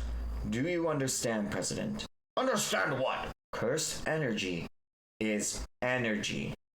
Fossil fuels such as petroleum and natural gas, renewable energy such as solar wind and geothermal power. It will replace them all as the cleanest energy in history. Consider that guy with the white hair. He alone could power a whole nation. That's ridiculous. I agree. It's a ridiculous opportunity to study this resource. We must seize it as soon as possible. In November, Tokyo will cease to function. It'll become a veritable lawless inner zone where sorcerers engage in a ritual. And what will you do, Mr. President? Oh, wait, are you telling me to use my authority to abduct Japanese citizens as research subjects? Oh, remember, this is back in February. Yeah. This is insane, actually. What the hell? So I guess I was kind of right on the money when I was like, yeah, this is Kenjaku's fault. Like the reason why this is all he's literally been setting dominoes up for centuries at this point for stuff like this to happen. Well, and Reggie said too, when Kenjaku gets all the sorcerers in one place, that's when the bomb's gonna drop. I wonder if this is what he meant. Bruh. Are you telling me to use my authority to abduct Japanese citizens? One sorcerer could produce enough energy to last us a whole lifetime. We're talking about energy independence. Just one could solve multiple problems. Because brains are wired differently, sorcerers define modern science and technology. That means we need research samples. Abduction and no human experimentation. Virus, do you hear yourself talking? We can't let China and Russia get ahead on alternative energy. And it's not just them. Saudi Arabia, the Middle East have conventional energy interests. Germany's abandoning nuclear power. And that's not to mention nations with strong militaries like India, France, Korea, and Turkey. If India makes a move, Pakistan will respond, which could lead to a chain reaction. There's no end to the list of nations that will act. When one makes a move, the others will leap to catch up. They'll target Japanese people and they won't stop at sorcerers. This isn't abduction, it's protection. If we lock down this info, we can protect Japan's sorcerers before anyone interferes. Well put. It's only humane. These talks are being conducted in secrecy, but he could go anywhere if we refuse. And Kenjaku thinks to himself, I already have. Sorcerers are a minority. In November, they'll all congregate in specific areas, which presents a unique opportunity. Increased security in all Japanese neighborhoods. Mr. President, there are citizens of Japanese descent in the U.S. If Gato shops around other nations will target them, and it's my duty to protect them. Lieutenant Gary! To pull this off, what scale of mobilization are we talking here? We see a man with an amazing fucking mustache and eye patch come out, Gary K. Johnson. Well, if you mean to carry out a military operation for the abduction of Japanese sorcerers... But don't put it that way, General, it sounds bad. My apologies, but I'm a career military man. I need clear orders. That guy with the white hair is an anomaly as a sorcerer, right? Why, yes, he's an extreme sample. But in November, I will have him sealed away, and he won't be able to move. Then one company'll do. Who will run your operations out of Yokotaka Base? Cyrus? Will 5 dozen sorcerers do? Yes. That would be perfect. These psychics or whatever, they're greenhorns without training. There'll be no match for us. Muscles and bullets. Nothing else beats them. Oh, exactly, sir. Even between sorcerers, the force that is physically stronger wins. You hear that? Indeed I do. However, I still recommend deploying a battalion of at least 800. It's just as I heard. The Japanese are pessimistic and timid. Is it because your mommy didn't let you buy a gun because you were little? Well then, how about a test? Hi Vex. You see that girl in the middle panel? Yes. His name's Arame. Okay. Gege be doing this. Hey man, I ain't complaining. Good idea. 2 sorcerers are right here. For security today, I suppose the 15 men outside this room is just scratching the surface, right? Outside that room is a counter-assault team of 15 Secret Service elites, wearing bulletproof armor and carrying rifles. And Gato's right. That's not all. There are also men from the SAC, a paramilitary division of the CIA. It's the finest of the covert U.S. units. Each member has at least 8 years of military experience, including special ops. But I wanted to explain that. The SAC teams hold 30 soldiers. Throw in the Secret Service, we've got 45 heavies ready to slap down Suguru Gato. Besides, he's in the president office of the West Wing. He'd never make it to the office here in the East Wing. Well, should I wrap this up? Do you like any help? No, thanks. My curse technique will be enough to display the might of jujutsu. I've evacuated non-combatants and approved the use of firearms. At least you'll never have to see them again. But I live here with my wife. Japanese people should stick to making cars and anime. Stop saying stuff like that. Oh my god, bro. This is really necessary, General Gary. It seems a bit overboard. No, our objective isn't victory. It's to present an overwhelming show of force. That's America! And on the next page, we see a body drop from the sky. What happened? And as Gary Johnson makes his way outside, we see a multitude of U.S. soldiers floating in the air like little babies. I love the detail on people. Whoa. And on the very next page, we see a giant cursed spirit of an elephant manipulating all of the soldiers into the air and forcing them down to the ground with its other hand. I like this one. This is crazy. As Gary puts on his glasses, he says, "What the hell?" Gato appears behind him and says, "Get the picture? Now let's talk." Hunting sorcerers. And all 4 of the sorcerers start making their way through the building. To be continued. We're here! I gotta pee before this chapter. But Rico Amane on the page. Why don't you let the people know how you felt about these chapters so far? I'll pee real quick. What I will say, my fellow Americans, the amount of raging patriotism that I felt experiencing what Gege assumes are normal American sensibilities. I'm sorry, this was hilarious to me, but interesting. I had no idea at the beginning of like Shibuya necessarily to what extent that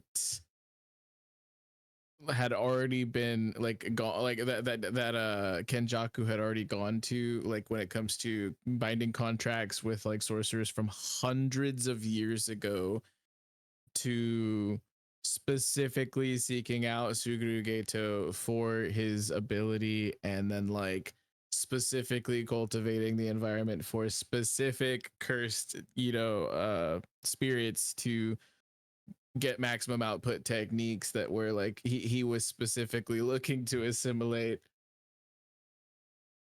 This is really crazy to me. Like this is also kind of like, is like, okay, so like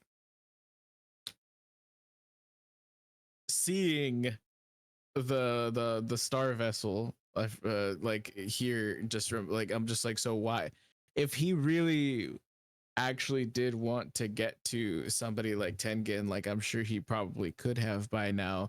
So I'm confused as to why all of that went down the way that it did. But that was before his official involvement, as far as I know, in directly in like Japanese like jujutsu source society, outside of him interjecting himself into one of the big 3 families. But like, maybe I'm about to learn that there's a lot more to that. Well, let's find out. This is insane. Yeah, this is wild.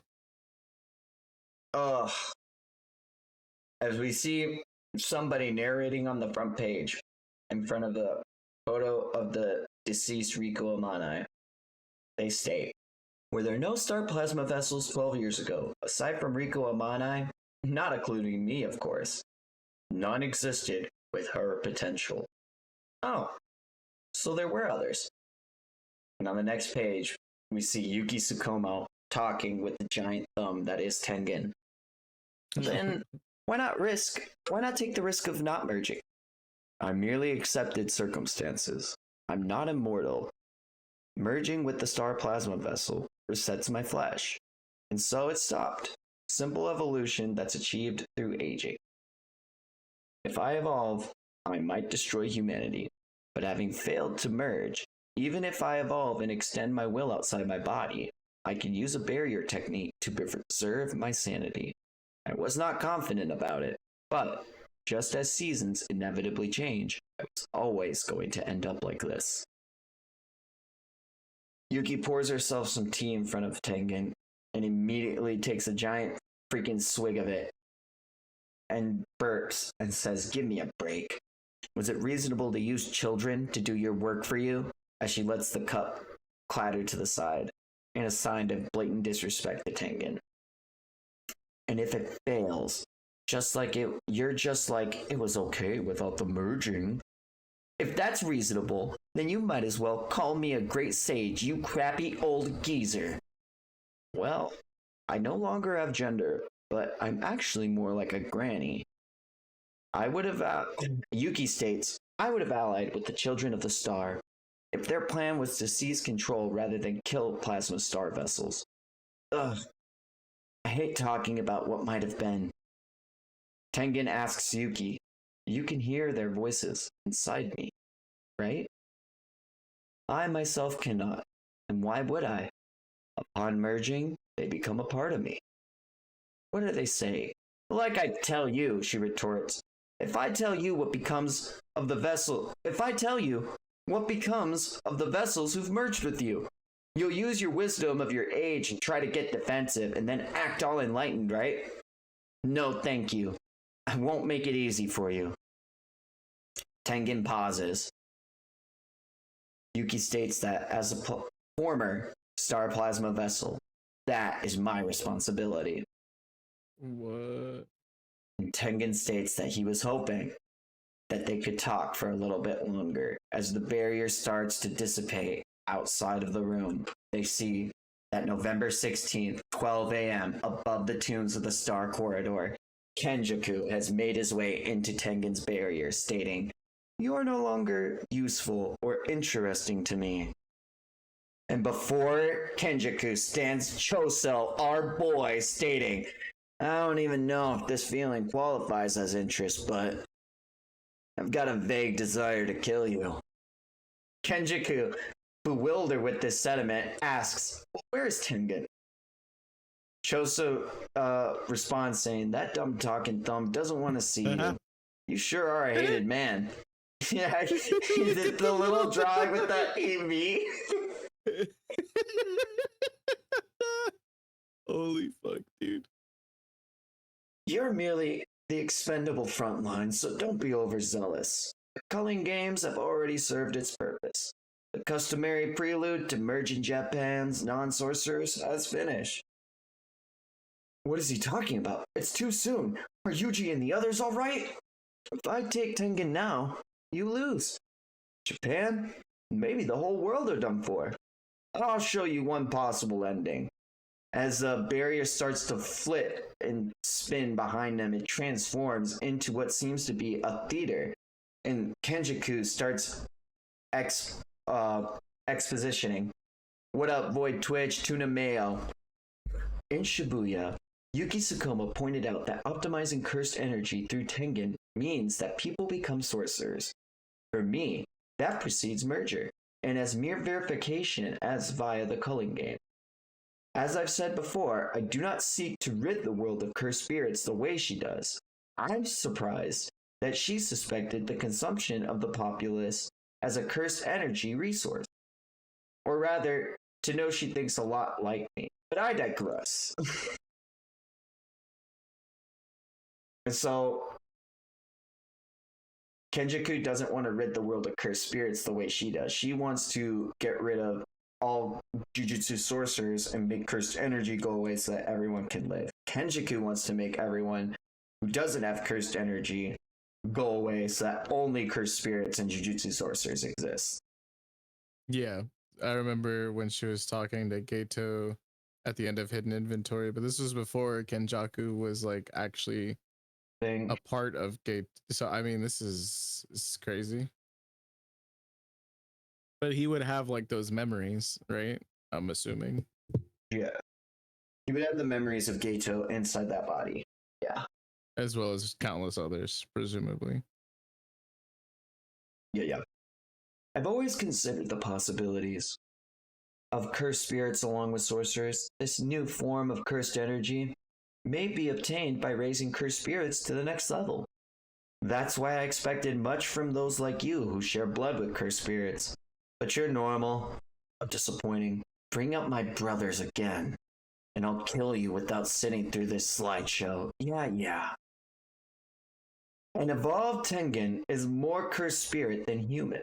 So merging Tengen with the non-sorcerers of Japan means 100 million people becoming cursed spirits with cursed energy, and possibly a distillation process, like an Uzumaki.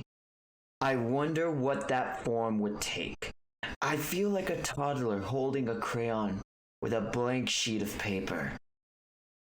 And this is a really cool page. Sick.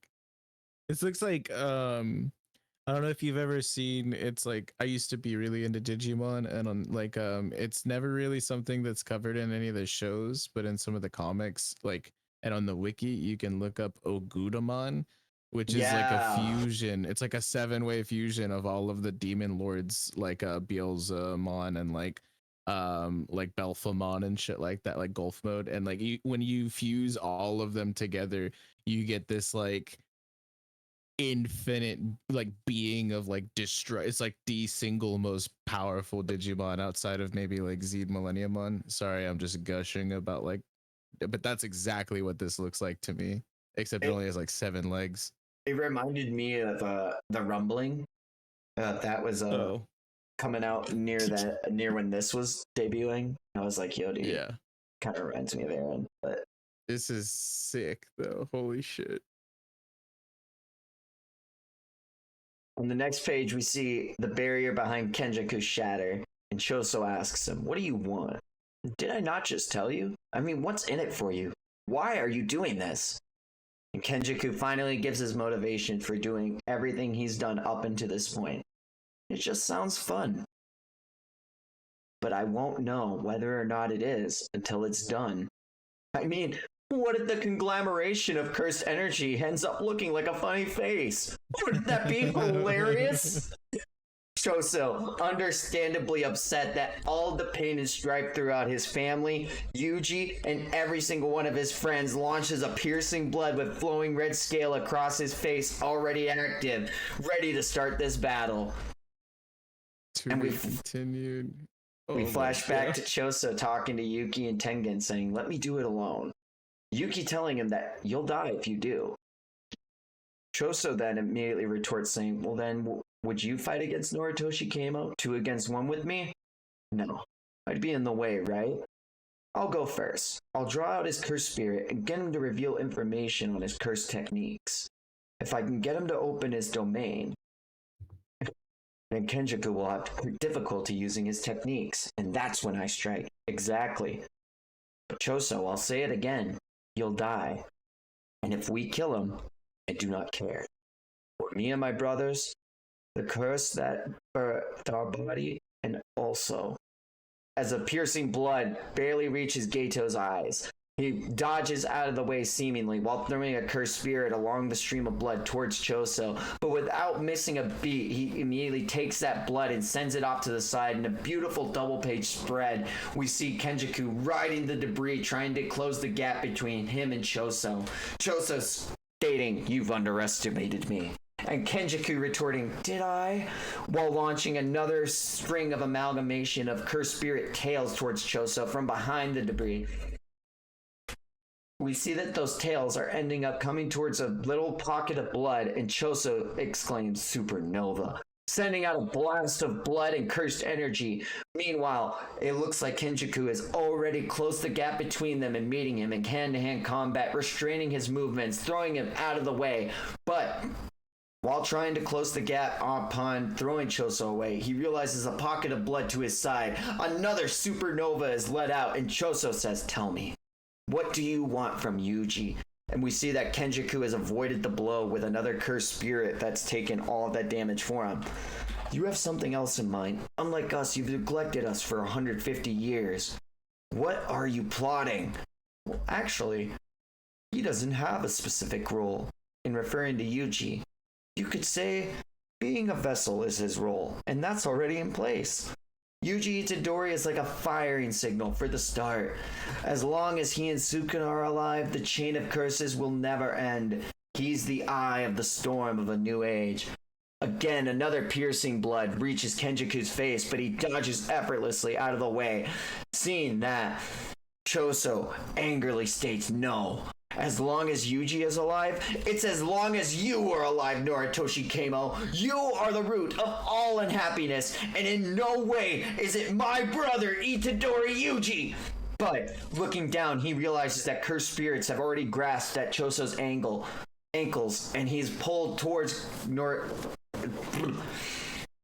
Choso is pulled towards Kenjaku by the ankle with these cursed spirits and is immediately wailed in the face. And he says, "I know you're just feeling me out. You want me to reveal my techniques to Yuki Tsukumo. I've only been operating and manipulating low-level cursed spirits. But perhaps even that is unnecessary, because you are all failed creations."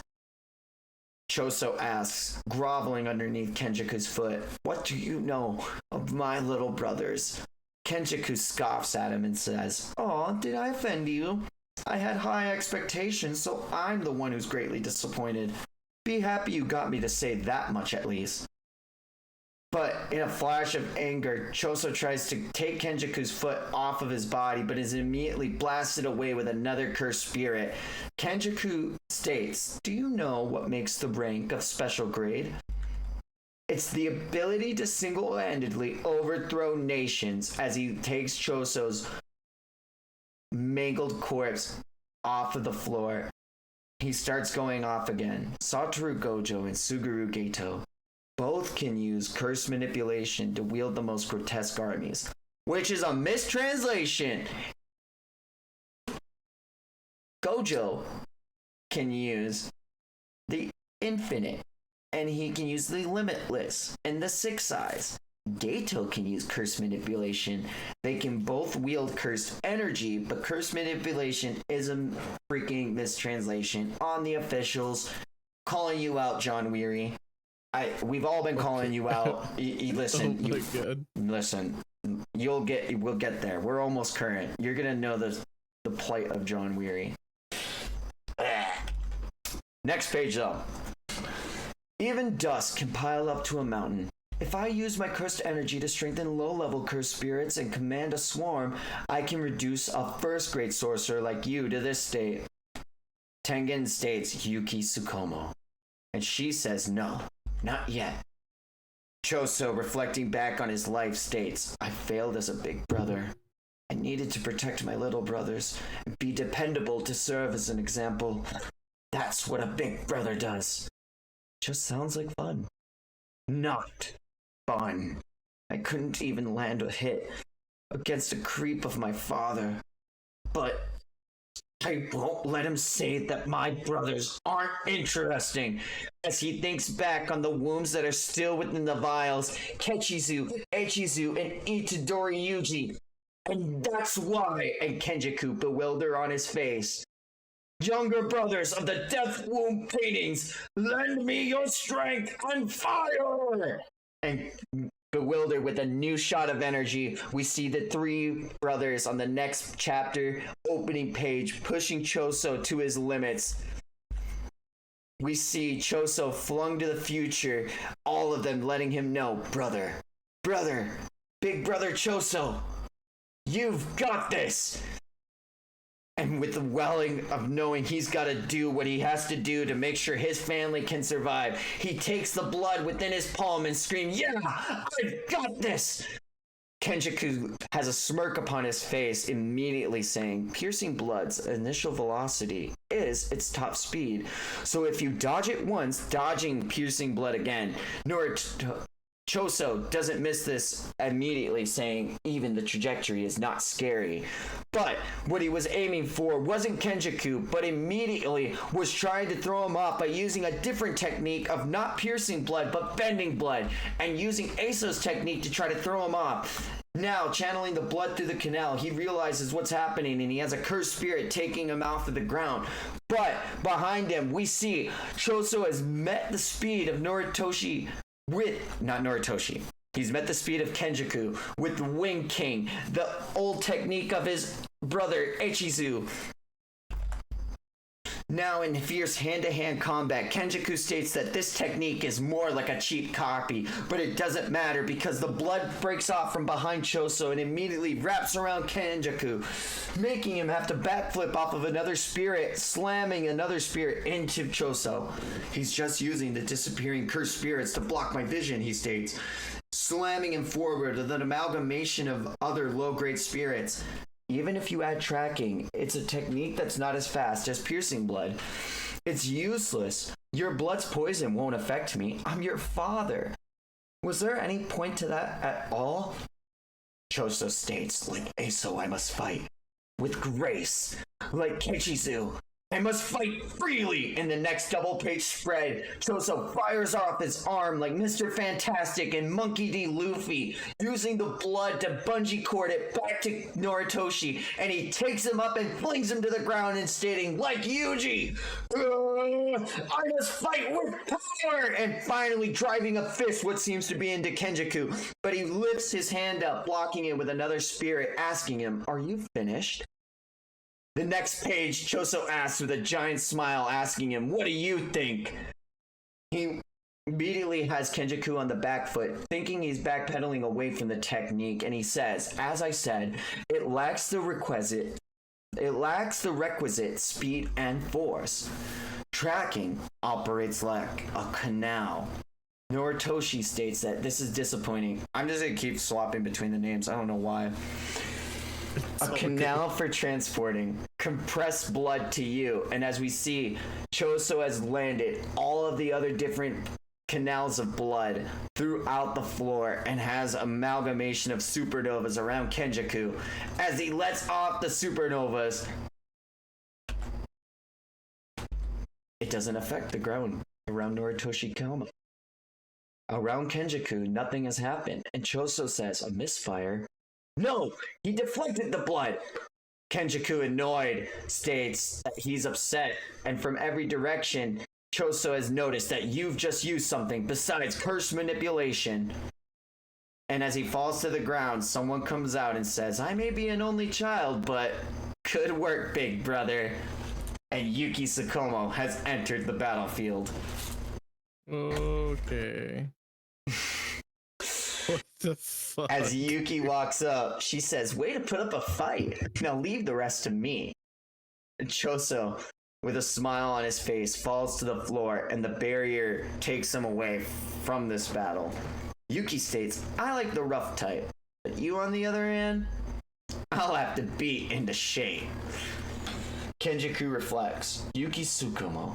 She's a special grade sorcerer, but headquarters keeps a tight lid on intel about her curse technique. Or so I thought. I couldn't get any information from the higher-ups either. The next double-page spread, we see Kenjaku bring out a very familiar cursed spirit from a couple chapters ago. I think I'll keep you at a distance. I bet that cursed spirit isn't from around here. It's an Asian divine curse for removing obstacles. Yes, it's a special grade cursed spirit that uses concepts against cursed technique targets. So let's see what you've got. Take some water, blah blah blah blah blah.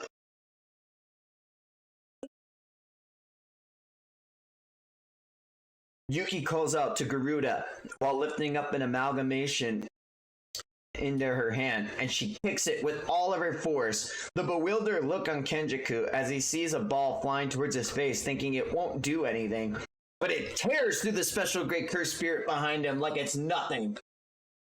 Kenji, I love this. I love that reaction shot of Kenji, by the way. The little eyebrow raise, like, yeah. Kenjaku looks behind him And Yuki, already flanking him, said, "Scared to get near an unknown technique? Then I'll fill you in. It's mass." And she slams her infinitely mass technique into fucking Kenjiku, kicking his mass all over the place.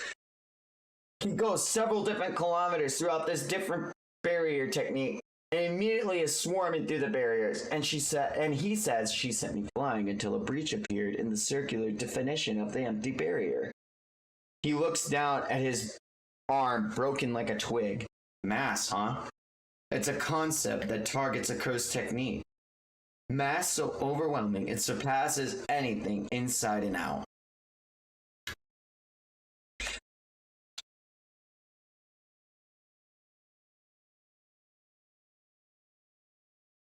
Okay, yeah. So, in the same way Kenjiku was ready to use the spirit, it was like, oh yeah, this spirit's huge. It uses concepts to fight. So, like, it was supposed to be of like a higher being, of like a divination. It was like, it's not like, oh, I use fire and the fire gets hotter for this reason. It's like it would use like the concept of heat then or something, you know? But yeah, I get you. It's funny because he was bragging about using concepts, and immediately she used the concept of mass, which was, he's like, oh damn. On the next page, we see Yuki going, "Yep, that's my technique. I give myself virtual mass and call it Star Rage. My technique turned the Shikigami. My technique turned the Shikigami Garuda into a curse tool. It's Star Rage's only target besides me. I suspect that the increased mass doesn't affect the sorcerer herself because her speed isn't decreasing. Since she defies concepts, I can't use a high-grade curse spirit like in Shibuya.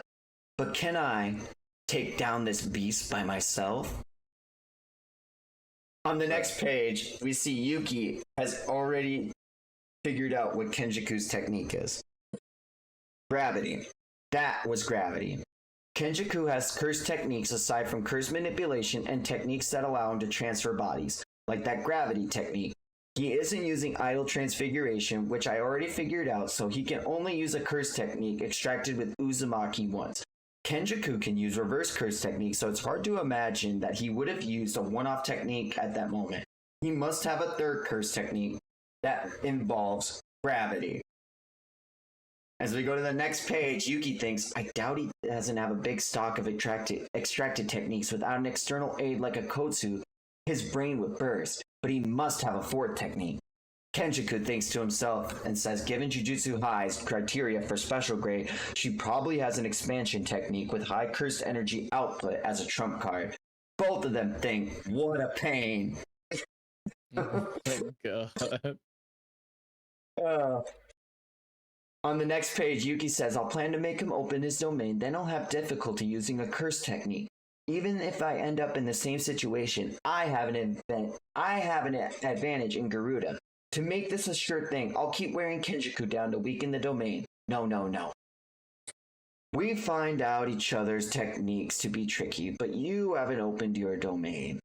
Perhaps you lack confidence in a clash of domains. As she sees the hand signs pressed together, Yuki is aware of what's happening. Domain expansion, womb profusion. And she calls out, Tengen, this timing. Kenjiku thrown off by something and Tengen asking if there is enough time to be continued. What the fuck, dude? It's a really cool domain. It looks like almost like something Junji Ito would draw, but like almost like the Eclipse. Like where it has all those. We hate that. Yeah. But yeah, I get what you're saying. Oh my god, though. Dispel Kenjiku. Simple domain. Oh yeah. Dispel Kenjiku's domain. His target is the star corridor with my main body. You will confront him in a room of a labyrinth barrier directly overhead. And so we see that there's Jujutsu High. Underneath is the Cursed Warehouse. That's where Kenjaku, Yuki, and Choso are fighting. And then there is the Star Corridor where we saw the one when we saw Rico get bye-byed. Each room is an empty barrier. A sorcerer skilled in barriers can alter its structure. A powerful sorcerer like Kenjaku will have command of the setting, which is why he was able to make the theater earlier in that space. Yeah. So, we're at a disadvantage. And that's what we want him to think. So he'll feel comfortable and stay inside the barrier. But I am the master of empty barriers. You must get him to open his domain inside one. I will know what happens inside the barrier. I can analyze Kenjaku's domain and adjust the barrier to counteract its vector perimeters. I don't get it, but the point is you'll neutralize this domain. Yes. In how many seconds? 10. So I can't use my domain during that time. Instead, I'll use simple domain, which doesn't burn through curse techniques in a domain. Instead, I'll use simple domain, which doesn't burn through curse techniques in a domain clash against Kenjaku. No, wait. If I open my domain, Kenjaku will have to open his. Wouldn't that be faster? Even if my curse techniques burned out, we still have Choso and Garuda. No. Then the domain's outer layer would be your domain, and your domain would disappear before his. Besides, Kenjaku may resist your domain with simple domain or hollow wicker basket, which retain curse techniques. But that's only buys you time against a real domain. Do I really look that weak? Kenjaku is one of the few who can equal me in barrier usage. Don't assume his simple domain is the same as others. Which means you get Kenjaku to open his domain, then I dispel it. And after Kenjaku has burnt through his curse techniques, I beat his ass. They miscalculated. Okay. Domain expansion, womb profusion. Sukuna demonstrated this domain in Shibuya. It's an amazing feat in which he opens his domain and activates a technique without closing the barrier. Thus, there's no outer shell to remove. Yuki immediately still activates new shadow style, simple domain, and as the domain reaches her, she exclaims, "Damn, what a powerful barrier, it's stripping away my simple domain." Kenjaku states, "Did you think that technique can withstand my domain?" Yuki calls out, "Hurry, Tengen!" And the barrier starts to dispel itself, and Kenjaku says, an old maneuver from a shut-in. Tengen freaking out, having a bunch of sweat bubbles on his panel, as flipping, going through different hand seals, saying, "I'm assuming that the edge of the guaranteed hits area is the outer shell, and it will erase along with my empty barrier." Tengen, I'm not like you. I have lived. Yuki states that he stripped away my entire simple domain. No, 1,000 years of conflicts, of alliances, a cursed world. Yuki, immediately hit by the technique, is flown through the floor and crushed underneath the might of Kenjaku's domain. But he states, "You dispelled my domain as well as the empty barrier. Stubborn old fool." So he went to go use his domain, but he couldn't because as you can see with the hexagons forming, the empty barrier is dispelled, which means that Kenjaku can't open it here right now because this space is no longer existing. But it also has Yuki go through the floor, and what Kenjaku used to hit her wasn't that, but it looked to be gravity. And so as they go through the floor, we see Yuki Tsukumo covered in blood at the bottom of the Star Corridor. A fight with your own domain may not have led to such a poor conclusion. You shouldn't have relied on him. Tengen has hidden something important from you. The culling games, but Kenjaku is shocked, his eyes thrust wide open.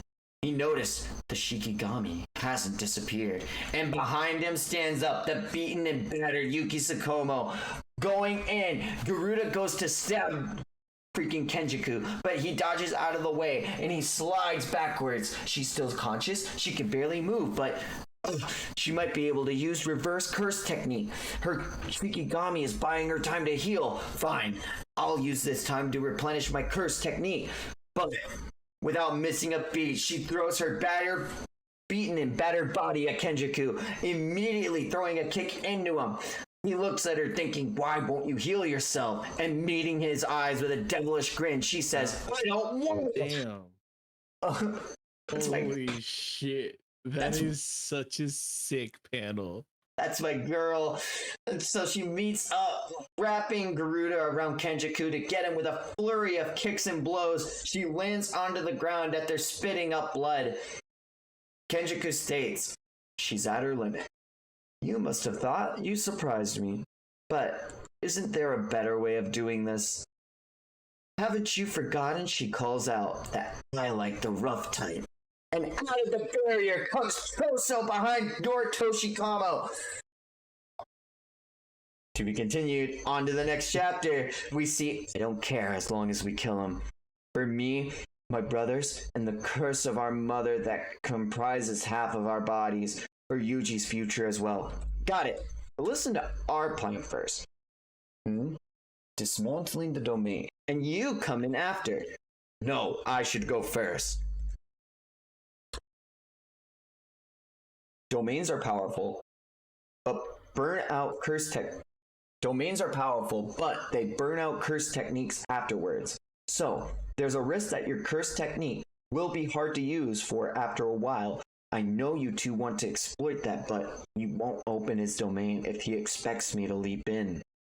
Even if he beats me once, I'll convince him that the fight is only against you, Tsukumo. And we come back to seeing Big Brain Choso behind freaking Kenjiku. Yuki smiles and says, wait, and throws all of the mass onto Kenjiku, preventing him from dodging this. He slaps his hands together and Choso calls out, younger brothers, are you watching? It's time to commit patricide. As he throws the piercing blood in front of Kenjiku, both Yuki and Choso are stunned to see the brain and top of Kenjiku's head slide off, and he says, no problem. Like slipping punches in boxing, he spun his head to deflect the piercing blood. Yuki calls out saying, that's a freaky move, Fallen Samurai, but damage like that had already weakened Star Rage. Otherwise, he'd have been toast. If you're revealing a stunt like that, that means you're in trouble, right? Both of them go to try to meet at Kenjiku, meeting him with a flurry of blows in hand-to-hand combat, wearing down the sorcerer almost down to nothing. Choso states she needs to power up Star Rage. Tsukumo, heal yourself! Thanks, big brother, she thinks to herself as Garuda coils itself up to get ready for one more pound into Kenjiku. Using reverse curse technique, slow down Star Rage and gave Garuda the chance to escape. Garuda! She calls out to have the cursed Shikigami slam into Kenjiku, but he dodges out of the way just barely. But it doesn't matter because out of the debris, Choso is coming with a giant piercing blood. Tsukumo's coming in from above with an elbow. Both of them have Kenjiku overwhelmed to the fucking brink. And on the next page, both of them are brought down to his feet. Damn it. He replenished his curse technique. And too much time has passed from him opening his domain, and the gravity is too much for these beings to get on them.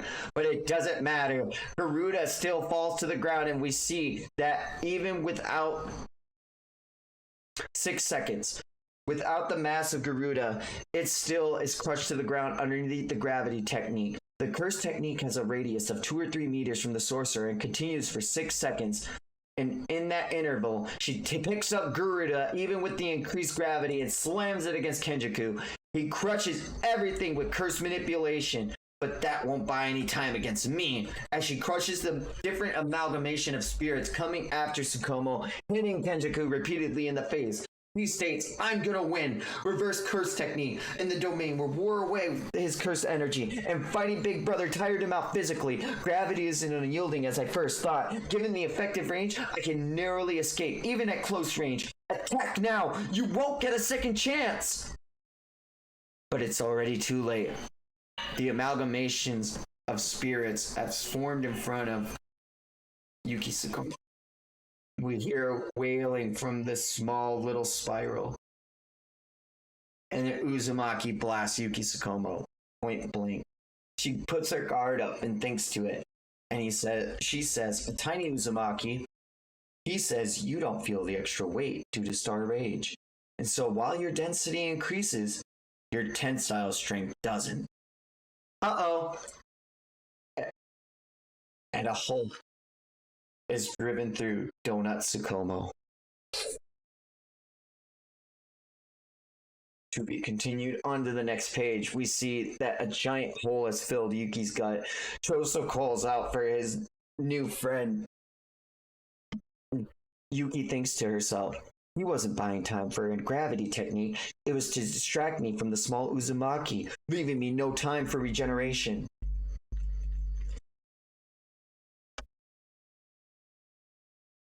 Earlier before the fight, we see that Yuki, Choso, and Tengen all spend some time in a bar, reminiscing on the time that they had together.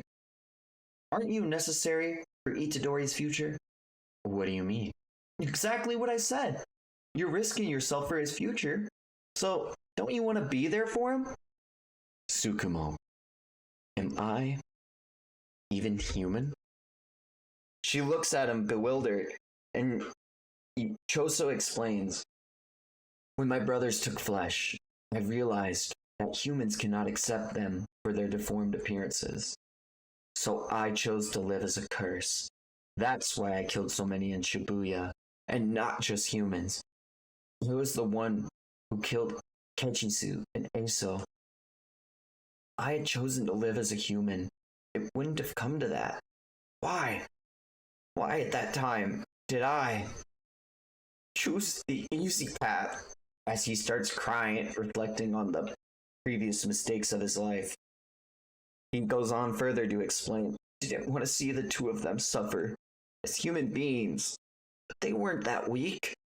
And then Yuji, who had been suffering as a human, showed up.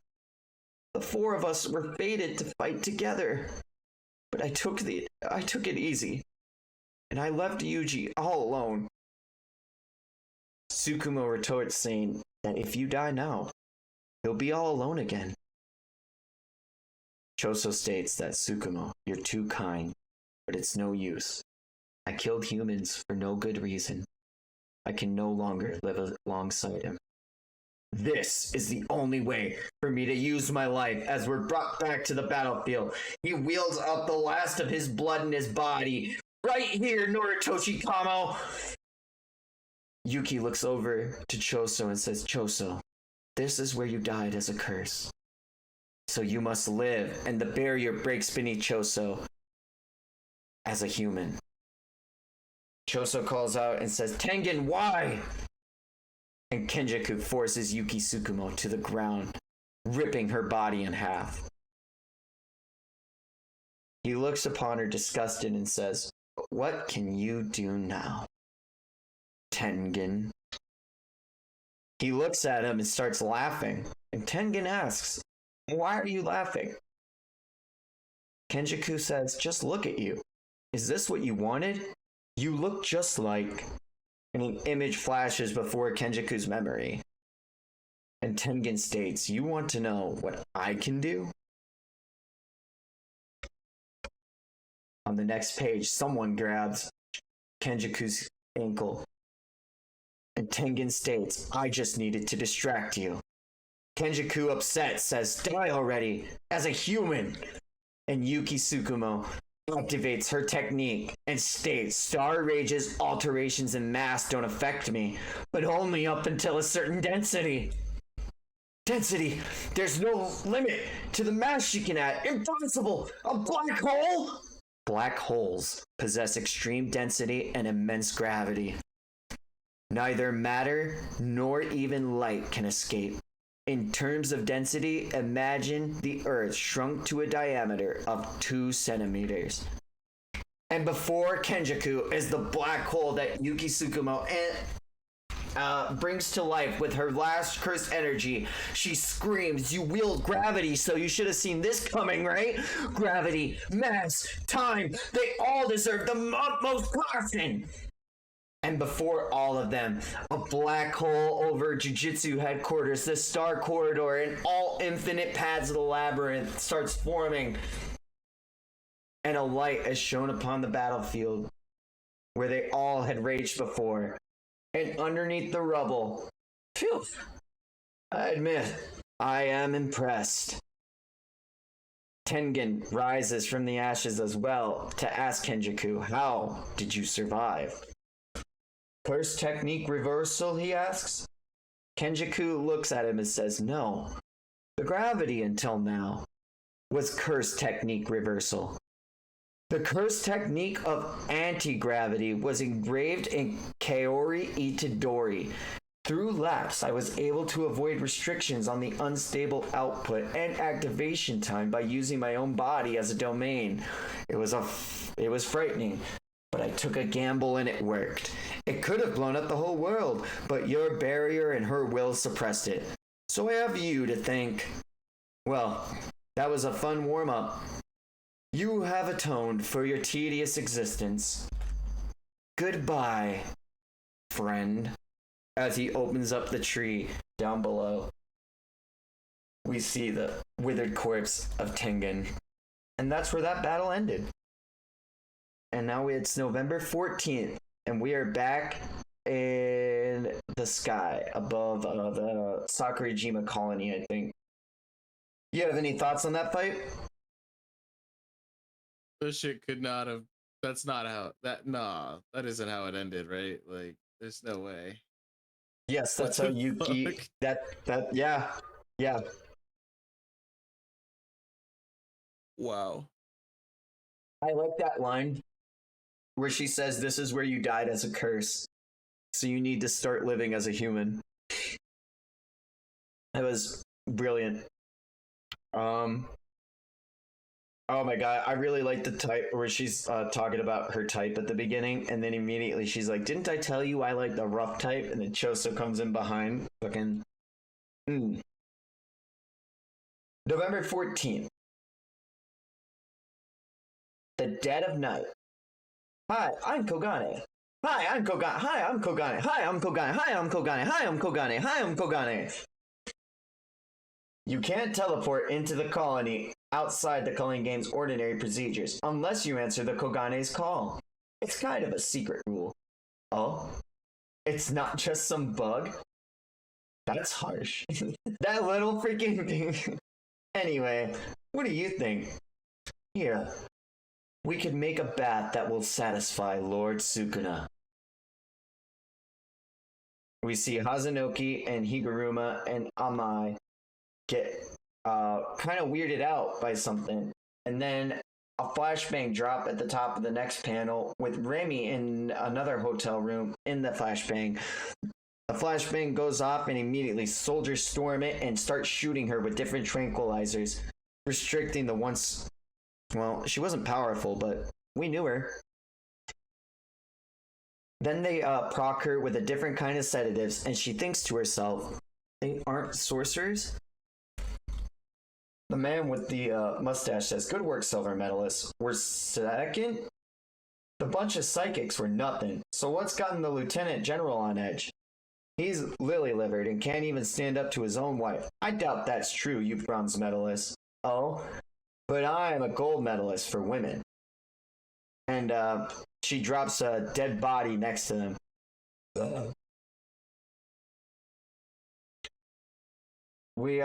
You killed the target. You're supposed to capture them alive." "Who cares? The brain's unharmed. That grenade didn't do squat, and their taser didn't stick." "You mean you missed, right? Or the target was wearing leather. Even a Barrett 50 cal wouldn't pierce bare skin." No way. Was your target from Krypton?" "Yeah, and their head was a helicopter." If you remember that guy that Yuji fought. Yeah. "Say what?" "You know, with propellers and all. Like on our Ospreys and like on our Ospreys and Chinooks." Fine, don't believe me? But my guys got injured and my head almost got chopped off. Holy shit! There must be all kinds of sorcerers. You nabbed some wusses, while we took the tougher one. And I bet there's even worse out there. Meanwhile, we see an explosion from the building, and we see Hazanoki picking up one of the soldiers' bodies. He's thinking to himself that these guys are foreigners and from military. But from where? And then we have Reggie saying, you can be certain that Kenjaku will drop a bomb only when the strong remain. And then the culling game will have served its true purpose. Is this what he meant? Sending armed sorcerers against the culling game players will heighten the colony's cursed energy and the custom preceding merger with Tengen. That's basically your plan, right? That's about 60% of it. And we see, oh yeah, they're doing stuff in front of them where they said they're going to make a bath. Except for the Tokyo and Sendai, each colony's cursed energy is still insufficient. As insurance, I sent in various nations' armed forces, but I doubt the fighting will be that intense. Players who have taken flesh and another matter, but the awakened type will struggle. Many awakened sorcerers are strong but reluctant to kill. If casualties mount, the military will pull out, and since non-sorcerers don't yield many points, the players won't pursue. I see. Have you noticed? I thought the reason you sent in the military at night was to give them an advantage. When the soldiers die, they'll release a large amounts of cursed energy. But aren't non-Japanese an exception? They usually have no connection to cursed energy, but the moment of death is different. The stress of death causes a slight change in their brains. At first, I didn't intend to pit sorcerers against soldiers. Even without such a contest, it's natural law that non-sorcerers can't win. And as we go on to the next page, we have one of the most fucking mind freaky. I hate this panel, it's so freaky. And on the page after that, that face is. I've released countless cursed spirits into all the colonies, and then night is where they reside. And so, the thing that you think you get Kenjaku figured out, you're like, okay, he started the calling games to make stronger sorcerers. Okay, no, he's doing it to get cursed energy from these cursed sorcerers. No, he's doing it to get more freaking people so that he can rule the world with the new jujutsu regulatory rules. And he's using them as a bargaining chip. Nope, he's actually sending it in to not even function with the new world. He just wants to have even more energy put into there so he can make a giant blobby monster. Like, just when you think you got him figured out. He's just having a good time. This is crazy. This is actually crazy. On the next page, Angel says, I suspect that Kenjaku's goal is the mass slaughter of non-sorcerers by cursed spirits. But why? It's a failsafe. In case the culling game players don't produce enough cursed energy. But why would 1,000 people come flooding into the colony? It's probably my fault. My fans are pretty rabid. Oh my god. This is no time for jokes. Him. Sorry. I love him though. Immediately, Itadori notices a flashbang kicked into the room, but with intense reflexes, he kicks it away, and Takaba goes, who the heck? All of the freaking military comes in. The non-sorcerers who entered the colony are military, but they aren't self-defense forces. What do they want? To protect the people in colonies? But that was a stunt. And they realize it's too late. Takaba doing the doing the Rasputin dance to dodge bullets. Brother. They're shooting at us, so they aren't here to protect. I'll have to ask them directly.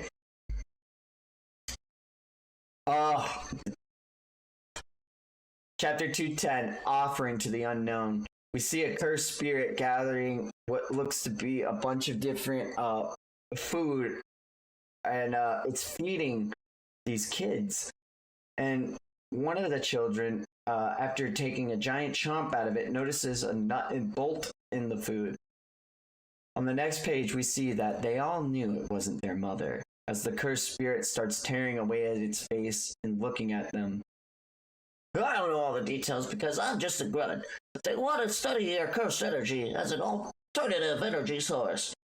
This guy's Japanese. He's their guide. He's the traitor. You sold out your own country! Takaba states to the man, "You just wanted to say that. Shut up now." There must be a way. They must want a way to become energy self-sufficient. Then why didn't Japan do that sooner? Jujutsu HQ controls this country, and it's too proud to take the lead in spreading cursed energy. Noblesse oblige. Everything is about self-responsibility in this country, so it'd never take hold. With an energy source as bait, Kenjaku lured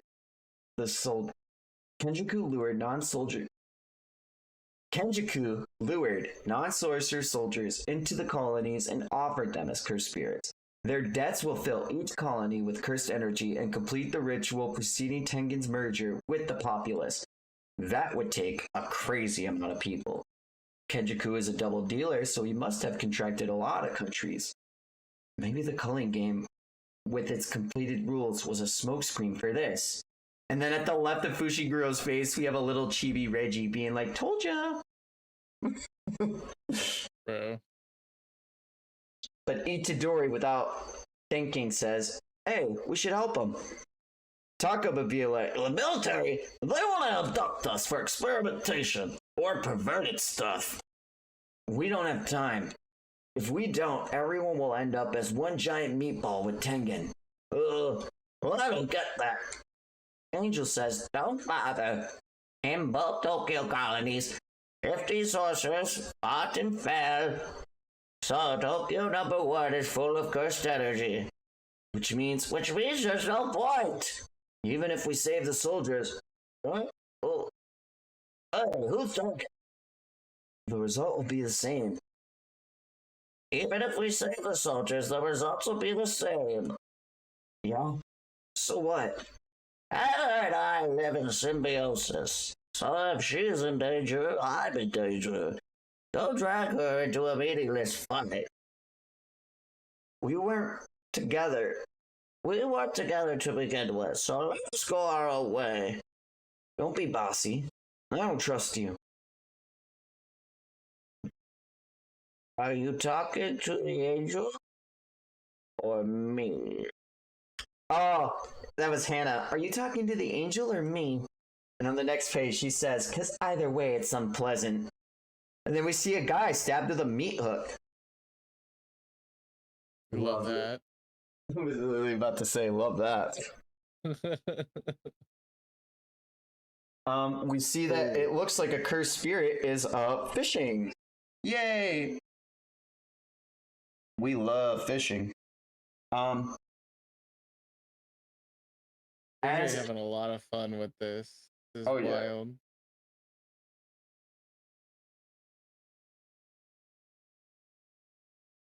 What the?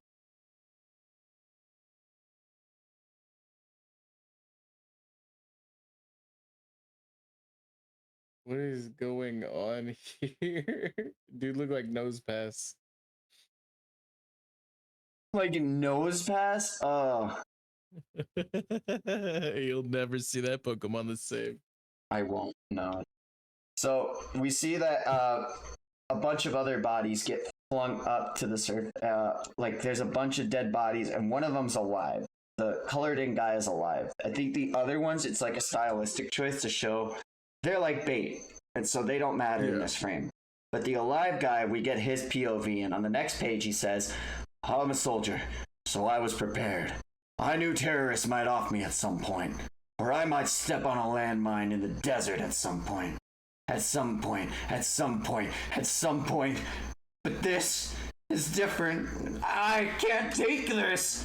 As he sees the monster not about to eat him, but drive the hook through his body. But above him, a blinding light is shown. And on the next panel is Megumi talking to Itadori says, "This isn't like you."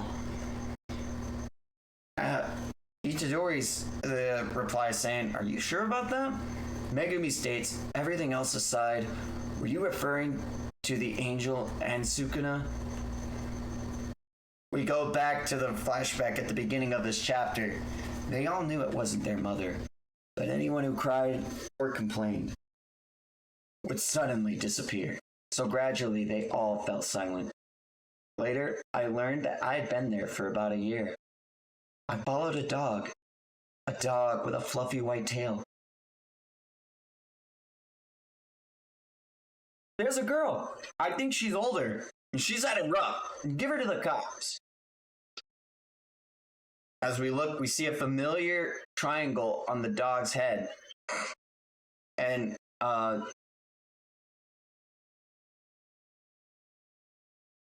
we see a familiar triangle on the dog's head as it makes its way back to its owner. And we see two familiar figures where the dog is walking up to.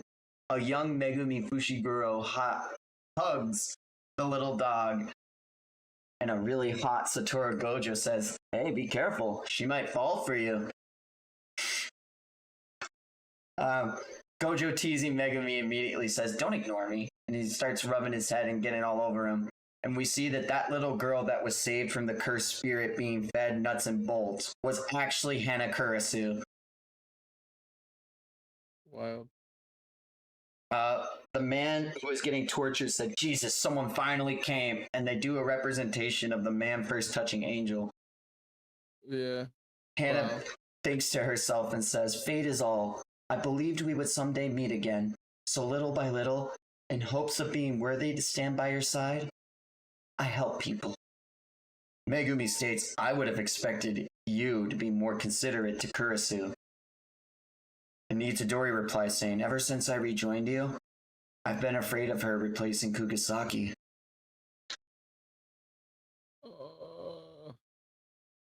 It's not fair.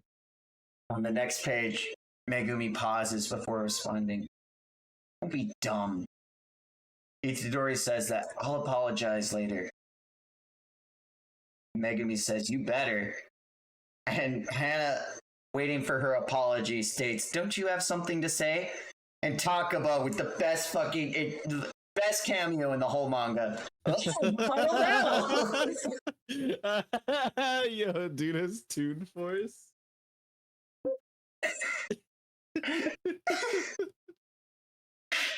This is wild. I can't. Oh my god.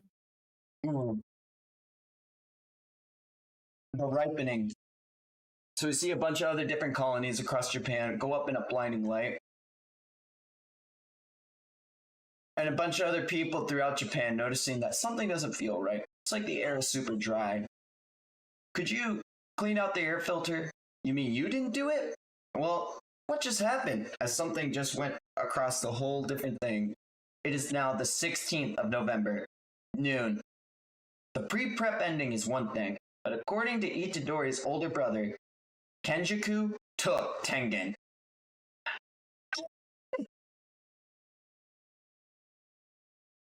What chapter is this? Oh my god! Choso, what about Tsukuma? Tokyo Jujutsu High is in a bad state, so only one thing is for certain. Narutoshi Keibo is still alive. Tsukumo is the same rank as Yuta, yet she lost despite working with a death wound painting and Tengen. We always knew Kenjaku would be a challenge. At least the back of the prison realm is safe. How can she say that so calmly? Maki's changed just a few days. What happened? Why hasn't the merger started?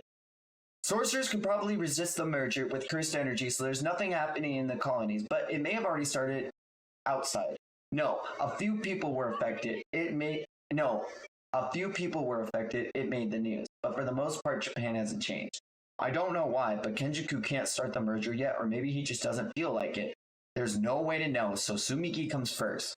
Why didn't Senpai add rules sooner? We had already decided on what to do. Roughly, it went like this. Transferring points, entering and exit colonies, communication across colony borders, and leaving the culling game. Well, to start with 1, culling game players are subject to curse technique removal if their points don't change for 19 days. That means messing with their brains it amounts to death. The point is to force players to kill each other. We wanted to add a rule for point transfer, but so players could change their scores without killing. And you already did that. Not me, but Higuruma. The problem is 2 and 3. Moving and communicating across colony borders, what's the problem? Players can't go in and out of colony. I can. And why's that? I have the angel curse technique. Can you use it on others? That's tricky. I don't know if where that is, but that's tricky. Destroy the barrier technique with my curse technique requires destroying the root of the barrier. And if I don't know where that is, only we can pass through the colonies. This won't be easy, huh? Well, anyway, regarding 2 and 3, the rules never forbade players from communications or from crossing colony borders. Are you talking about Makoto Kawamoto? What is with that guy? Just ignore him. I'll check the rules. Oh, you're right. So, you mean the problem isn't the rules, it's the barriers. No matter the rules, the barriers might still be unbreachable. That's why you didn't add the rule regarding comms when we decided that Wee and I could be liaisons for now. Which leaves 4. We must prioritize players leaving the game. Yuta's team has already transferred point. Kogane, add a rule allowing players to leave the culling game. Denied. That conflicts with Rule 7. Well, we expected that. What about a rule that allows players to leave if they invite a new player to that colony as a substitute? Denied. Well then, how can anyone leave the game? The culling game has a suggestion. A player could leave the game by expending 100 points to invite a new player into the colony as a substitute. That approval is possible. So there's no problem. No, wait. A substitute wouldn't change the number of players, but it'd require the deaths of at least 20 players for 100 points. Wouldn't that break Rule 7 about long-lasting effects? A player could leave the game by expending 100 points to invite a new player to the colony as a substitute. Then approval is possible. It's done negotiating. The culling game's objective of killing works against its own continuant. Understood. That's enough. A player has added a rule to the culling game. Rule 11. A player can leave the game by expending 100 points to invite a new player to the colony as substitute. Maki, bring Sumiki to this colony. What's wrong? Sumiki's a player, but she's outside the colonies. Isn't it safer to send her to a point from a distance? No. That would break rules 1 and 2. She might lose her curse technique and when she dies and die when she leaves the game. Whoa, good thing you noticed that. The longer we hold the points, the more we're inviting as targets, so we need Sumiki with us fast. Right, but I can't come with her. I don't have cursed energy, so the barrier doesn't recognize us. We'd get separated upon entry. Well, that happened with us with cursed energy. You need a parachute. Ichiji, you'll go in for me? Maybe I should. No, we need sorcerers outside the colonies. Can't I strike a plea bargain or something? There isn't time. Sumiki had 19 days to declare participation in the culling game. It's a miracle we've lasted this long. Nita can handle the assistant manager workload. Besides, when I was in school, I wanted to become a sorcerer. What? We see Gojo in the past telling Ichiji, give up on being a sorcerer. You're useless. Get your driving license or I'll slap you. He's so rude. But that saved my life. If I had become a sorcerer, I wouldn't have survived very long. Sumiki makes her way to the rooftop. Megumi and Itadori immediately are baffled. What? She just walked in. Whoa, hi Megumi. What a surprise. Yeah. You've got good luck, Sumiki. Pleased to meet you. Yeah, same here. I'm Itadori. Good. I wasn't necessary. And this is Kurisu. She was patrolling the skies in case you decided to drop in from above. Thanks for making me sound good. Let's do this fast, Kogane. Notice how he acts even more indifferently around family? How cute. We gave you 100 points so you can leave the game. Maki told you about the substitute, right?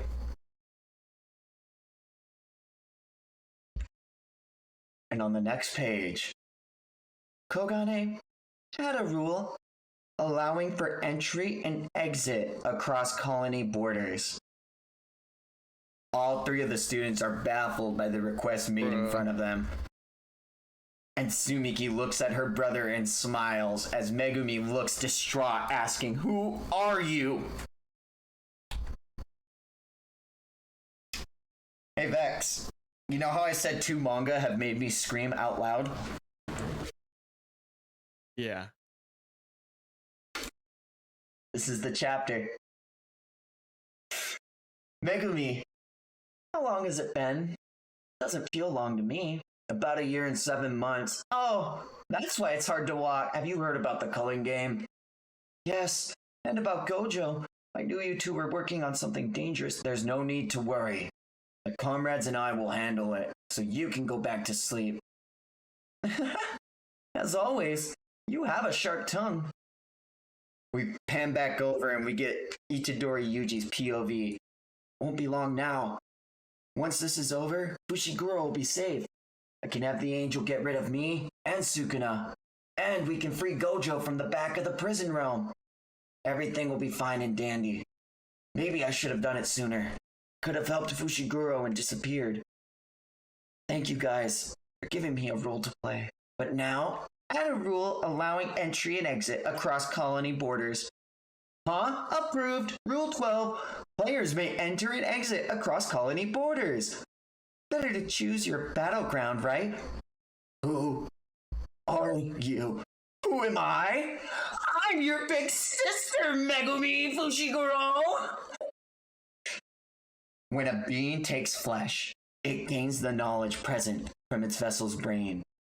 That's how players of this type, such as Choso and Sukuna, are able to function in modern times. That makes it possible to read the vessel's memories and impersonate that person. And Megumi, distraught, thinks to himself, why did I assume that Sumiki was the awakened type? Funny, no? Fushiguro, what's going on? Fushiguro! I'm Yorozu, and maybe the people of the past would know of me.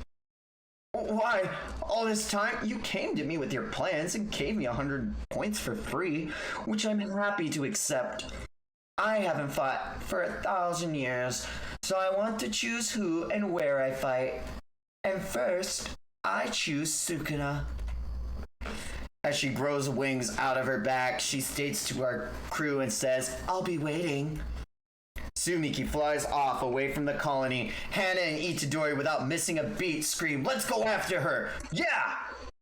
But out of the side of Itadori's face, Sukuna says the words, "Enchain." And we're flashed back to chapter 4 in the series. I have 2 conditions for restoring your body. 1, you agree to let me take over your body for 1 full minute when I want with a chain. And 2, you will forget about this agreement. After that, we see Sukuna get right behind Hana Kurisu and knock her unconscious without causing any harm to her body. We see Sukuna lay her down to the ground and state, I cut a binding vow with the boy to not kill or hurt anyone for 1 minute. Megumi, still distraught over all that's happened before him, says, Sukuna, why? However, from here on, it's a gamble. And we see his finger fester with some sort of cursed energy, and he rips it off. Megumi has no clue what he's doing. He can only stand there bewildered and watch. And after the finger is torn from Sukuna's body, he starts laughing maniacally. That boy is such a dumbass. Oh, didn't vow to not hurt anyone. It didn't include him. But from across the rooftop, Megumi screams, with this treasure, I summon. But Megumi's arms are immediately restrained and the hand signs are dispersed, his mouth forced open and forced to gulp. We see a text box come over the face as the image of Megumi's face is turned to black, and we see, remember when I said we'd see something interesting. And Yuji is on the ground, facing Sukuna in Megumi's body. boy. I fucking hate this. I hate this so fucking much. Oh my fucking god, Cody, what the hell? The next page, we see Sukuna start to exposition. I sense that Megumi Fushiguro had the curse technique potential and tolerance to withstand me, but it would be bad if he became a cage like that brat instead of a vessel. I could have made Megumi Fushiguro eat a finger, but in order to gain certain control over his flesh, I regained strength while inside that brat and waited for the moment his soul would break. And we see chapter 213, Fearsome Womb Part 5, and Sukuna taking over Megumi's flesh. Yeah, I'll tell you the story. I think it's... I was just a young man, going to college, enjoying my youth as one does. My class got canceled for this morning, and I said, oh, there's a new chapter of JJK. Well, I'll read it. I'll catch up. And I'm in my car, and I'm reading.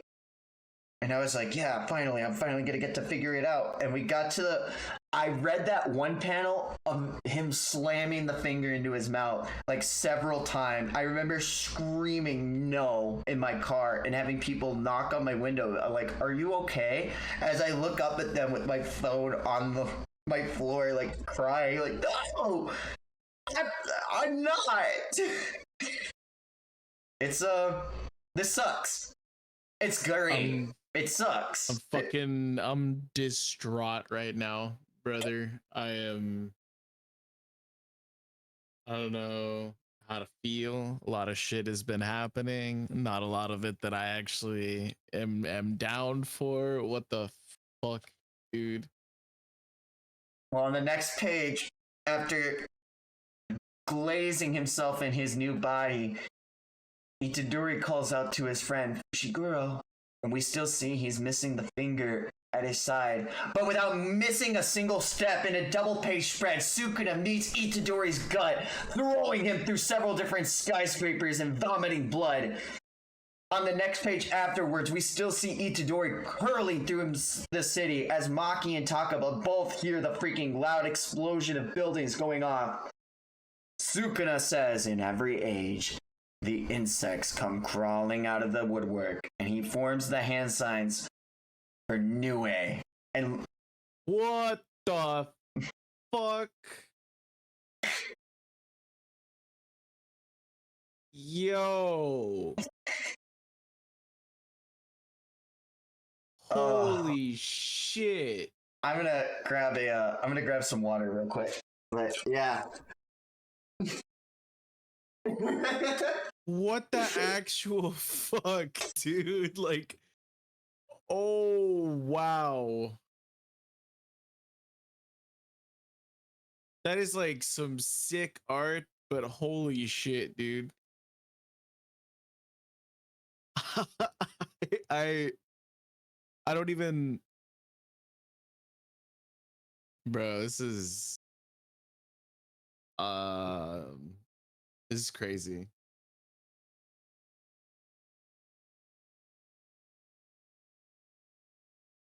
Jesus, dude, I don't even know what the, oh wow.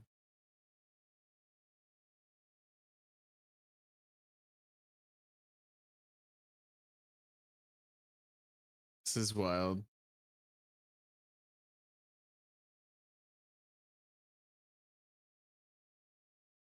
I know I made G feel for this. This is getting intense. The bow bark is crazy. I'm speechless, and I want to chat to be able to listen to something. Because Jesus Christ, dude. Yeah. So, Nue's pretty big.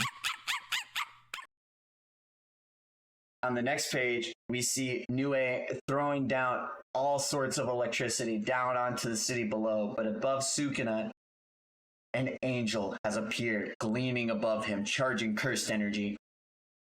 And we hear Sukuna's inner monologue. Uh-oh. I just love that little uh-oh to the right. Uh-oh. He's smiling. Like, fuck this, dude. Oh my god. Unlike me and Itadori, those two live symbiotically. She regained consciousness quickly because of the angel's power. Angel! Wait, you'll hurt Megumi! There's no choice. It's him. It's the disgraced one.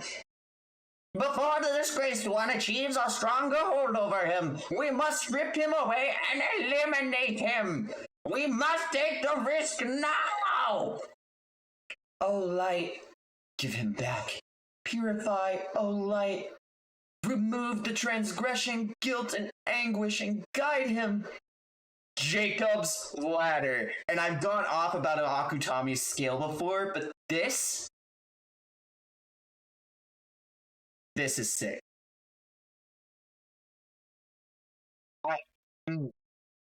This is actually insane.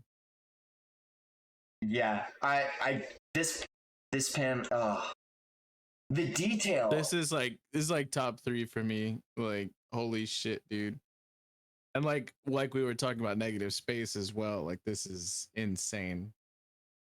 On the next page, we see Sukuna crying out in agony and anguish as Hana cries out, "Give him back! Give him back! Megumi belongs to me!" Hana, I remember now. Thank you. I'm fine now. Megumi, no! Hana! When it came, not yet. To you, Hana, I've always... And we see Megumi, Sukuna is going to take a chomp out of Hana. In the next chapter, we see Foolish Human as Sukuna rips Hana's arm out of her socket with his mouth.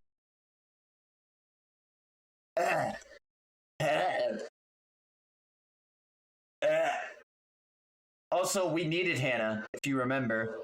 For yeah, we really did. Yeah, and Yuji looks up and he sees Hana fall to the ground. Oof. And he sees Sukuna on the corner of the building. He jumps to another building to get a better glimpse at him. Eyes not blinking, nerves unsteeled. Sukuna looks at him unimpressed and says, "You're still here?" But Yuji does not care and breaks the building beneath him with an explosive jump as he screams out, "Sukuna!"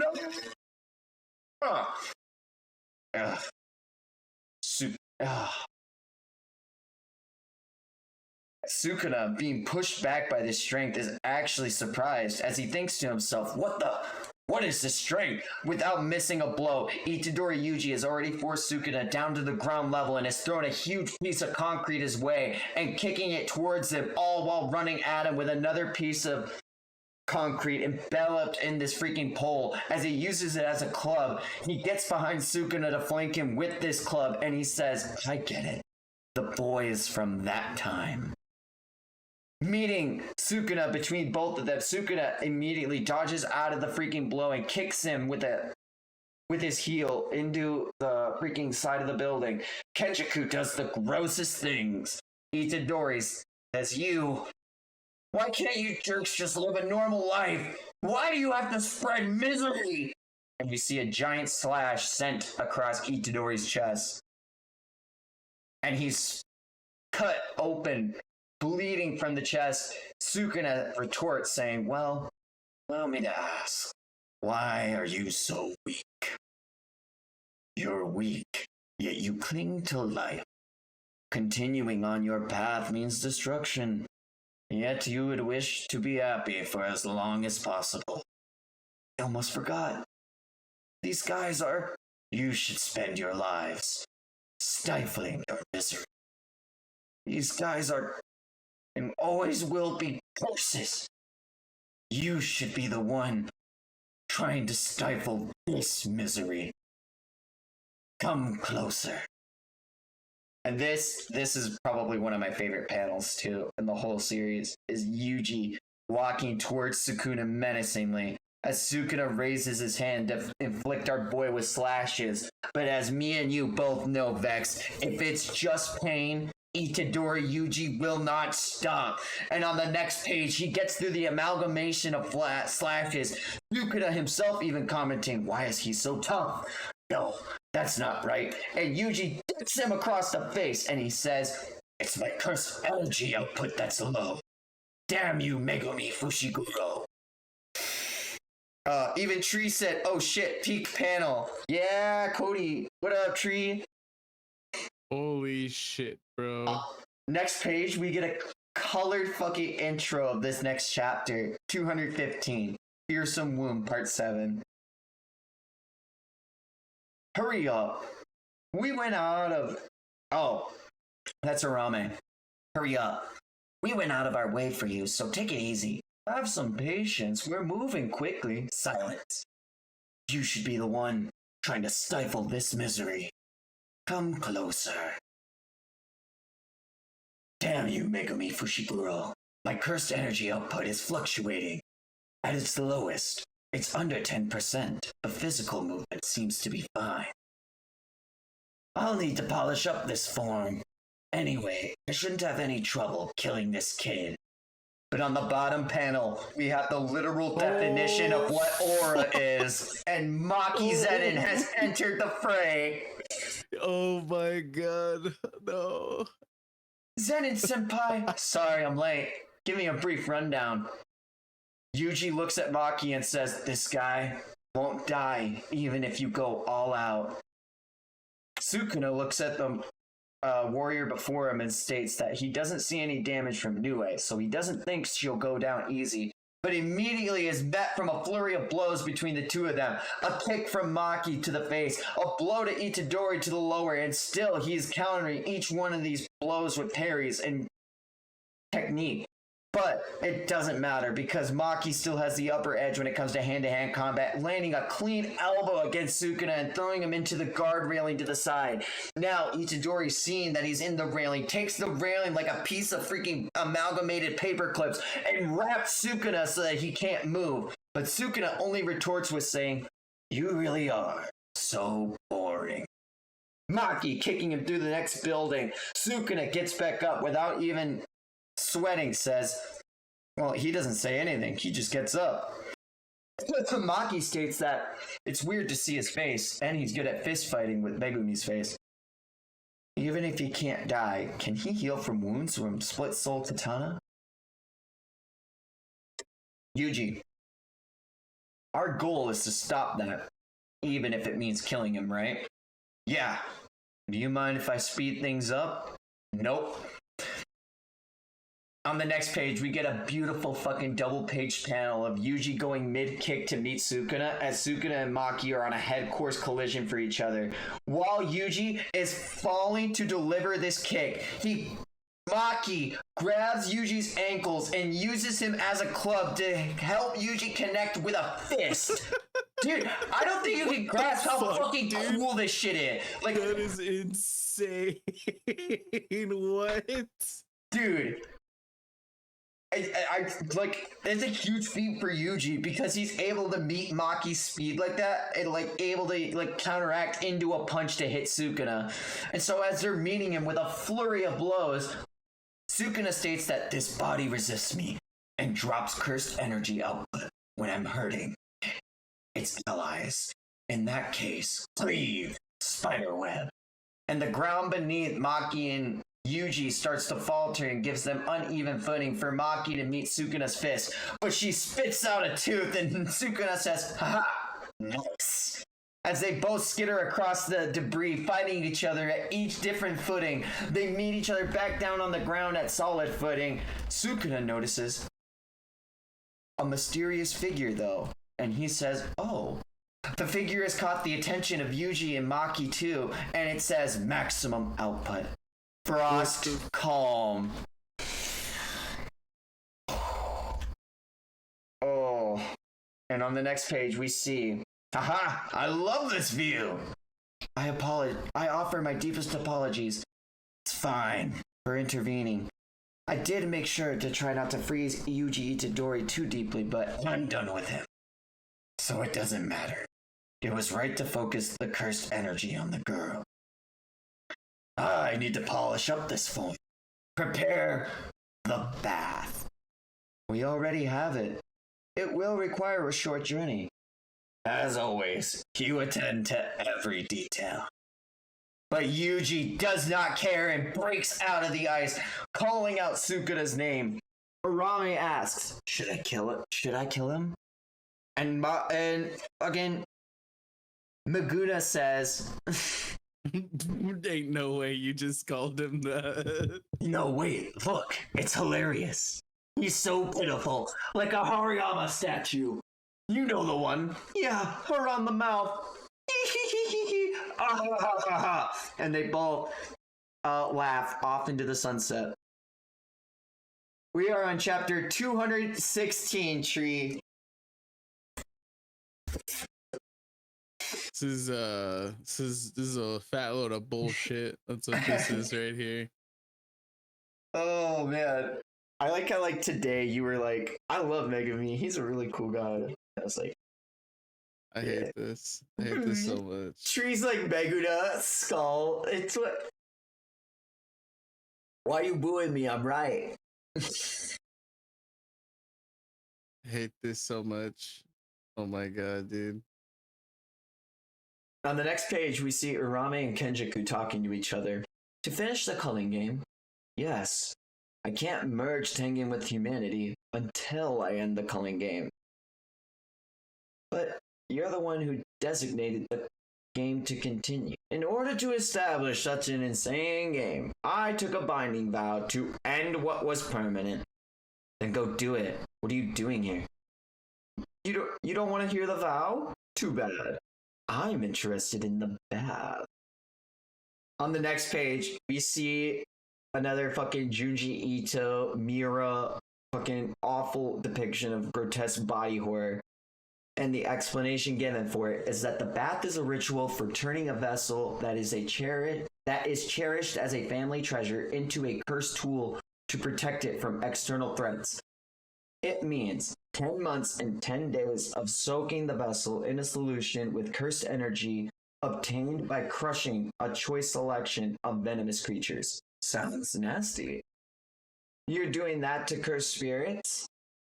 When killed, a cursed spirit turns to dust. The same is generally true for their severed body parts. So I carefully wrung each one and then used my cursed technique to freeze core parts such as the head to sever it. I diced and filtered the rest. What's the point of soaking in it? To be near evil and submerge Megumi Fushiguro's soul. As we see, That is a sick panel, but I fucking hate this. yeah, the double page spread of Megumi's ass, Meguna's ass. I wasn't talking about that. I was talking about the submerged one. Oh yeah, the submerged one is pretty cool. Kenjaku asks, "You're keeping that visage?" And Sukuna says, "For now. This is better for fighting sorcerers." We see that he notices something on his finger. And Sukuna asks Kogane where Sumiki is. And he sees that Sumiki is in the Sendai colony. Players are no longer confined in their colonies, and she issued an invitation to fight. But why in Sendai?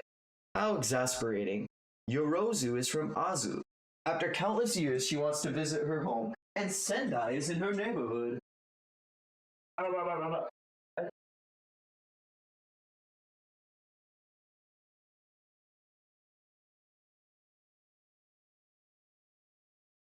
This is just ridiculous. Like,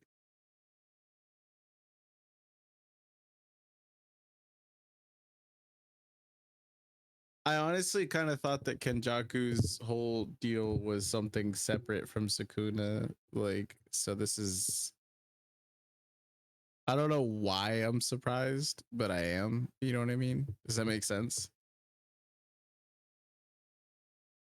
Yeah, that makes sense. It all comes together, and I like how, like, even if they have, like, separate goals or whatever, they're still, like, serving one another's purpose, and we don't know how it is yet. Oh, it's Tree's birthday. Happy birthday, Tree! Tree!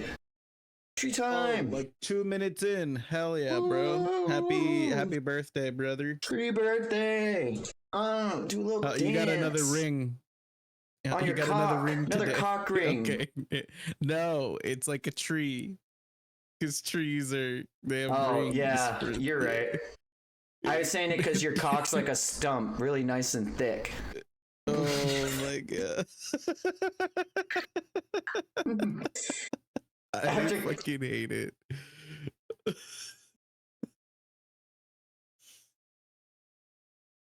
Are you really leaving to fight her?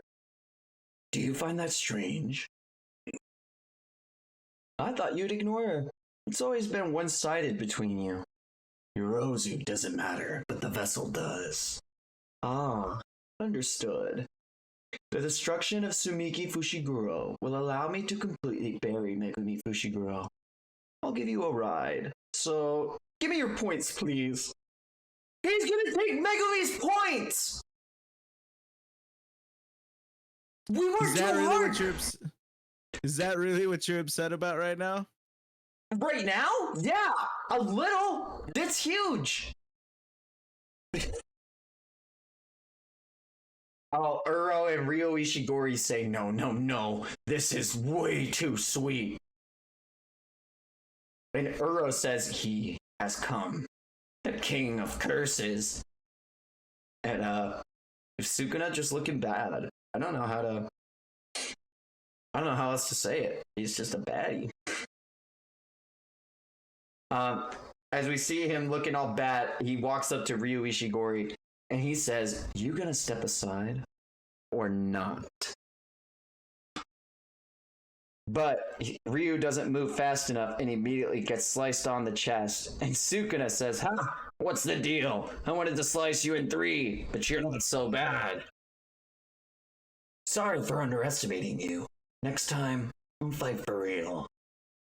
But without even thinking a second, he charges up Granite Blast, and Sukuna walks his way through him, cutting him in 3 slices. Oh. And that's the end of Ryu. And on the next page, we see, oh, switch skins, huh? Yeah, this mug's more handsome. Was she that thick before? Oh yeah, she just wasn't wearing. She was kind of in a bed. Why don't you change your face back? You have advantage over it. You have that advantage. Oh. Why don't you change your face back? You have that advantage over your vessel, Yorozu. The same goes for you. Well, yeah, but we both think this will work better for later. Later? Do you really think you'll still be around? Immediately, he uses the shadows of Megumi Fushiguro to attack at Yorozu, but they both miss and he dodges. Yorozu, without missing a freaking beat, goes up to assault Megumi's body with a flurry of different kicks, but Sukuna, with only one, matches her and pushes her back. She almost pretends to throw up from being kicked in the stomach, and then she states, "The angel was there, but they didn't notice you, right?" "But I noticed. Why do you think that is?" "Stop asking me questions. It's because of love. The commandments and the hate they inspire cannot trump love. Right, Sukuna? I want to be the one who kills you. I want to be the one who has you kill me. If you're alive after I win, what will you give me?" Oh, okay. Sukuna says, "Everything." Yorozu looks puzzled, and Sukuna explains, "If I lose, then that would mean I'm dead, and it doesn't matter what you do with a corpse." Does that include marriage?" "Whatever you want." "I heard you say it. All right, a binding vow. I'll be your wife, and I won't allow a mistress, and I'll destroy 3 villages for the ceremony." This double page spread is so fun. For entertainment, I'll make a shrunken head of the handsomest boy in each village, and I'll compose a haiku. What about Arame? Was Arame reincarnated? I'll have Arame prepare a feast. Monkey brain pottage would be the perfect. Now I'm staked. Divine dog. Immediately, Sukuna sends out his shadows of divine dogs after Yorozu, but Yorozu doesn't even care as she's dodging through this effortlessly, running back and forth, trying to find an opening in Sukuna's defense. But as the shadows wrap around Sukuna, there's nothing she can do. She tries to send off more different projectiles, casting off towards Sukuna, and then he says, wait. No. As she sends off different projectiles, she says, wait. And on the next page, she says, what's that? Is it your cursed vessels technique? Yes. What about malevolent shrine? No, I won't use that. To drown Megumi Fushiguro's soul, I must first destroy Sumiki Fushiguro. I shall do that with the 10 Shadows technique, and at the same time, stain his soul with the sin of having hurt his older sister. That should also weaken his resolve. Give me a break! Also, this is where the Let's Fucking Go JJK panel comes from. Oh my god. People take that middle panel, they close Sumiki's eyes all the way, and they go, let's fucking go! Bruh. Yeah. You touch your future wife with a cursed technique that isn't your own? I'm not into that kinky stuff. Do you think you can Oh my beat God. me without using Malevolent Shrine? Yorozu's cursed technique is construction. Depending on her training, she can recreate almost all substances that she recognizes except for special grade cursed tools. Having constructed many types of combat equipment on her way to becoming a veteran sorcerer, Yorozu developed liquid metal with changeable volume, yet stable physical properties due to semi-autonomous cursed energy. She uses that. Also, we have seen this cursed technique once before.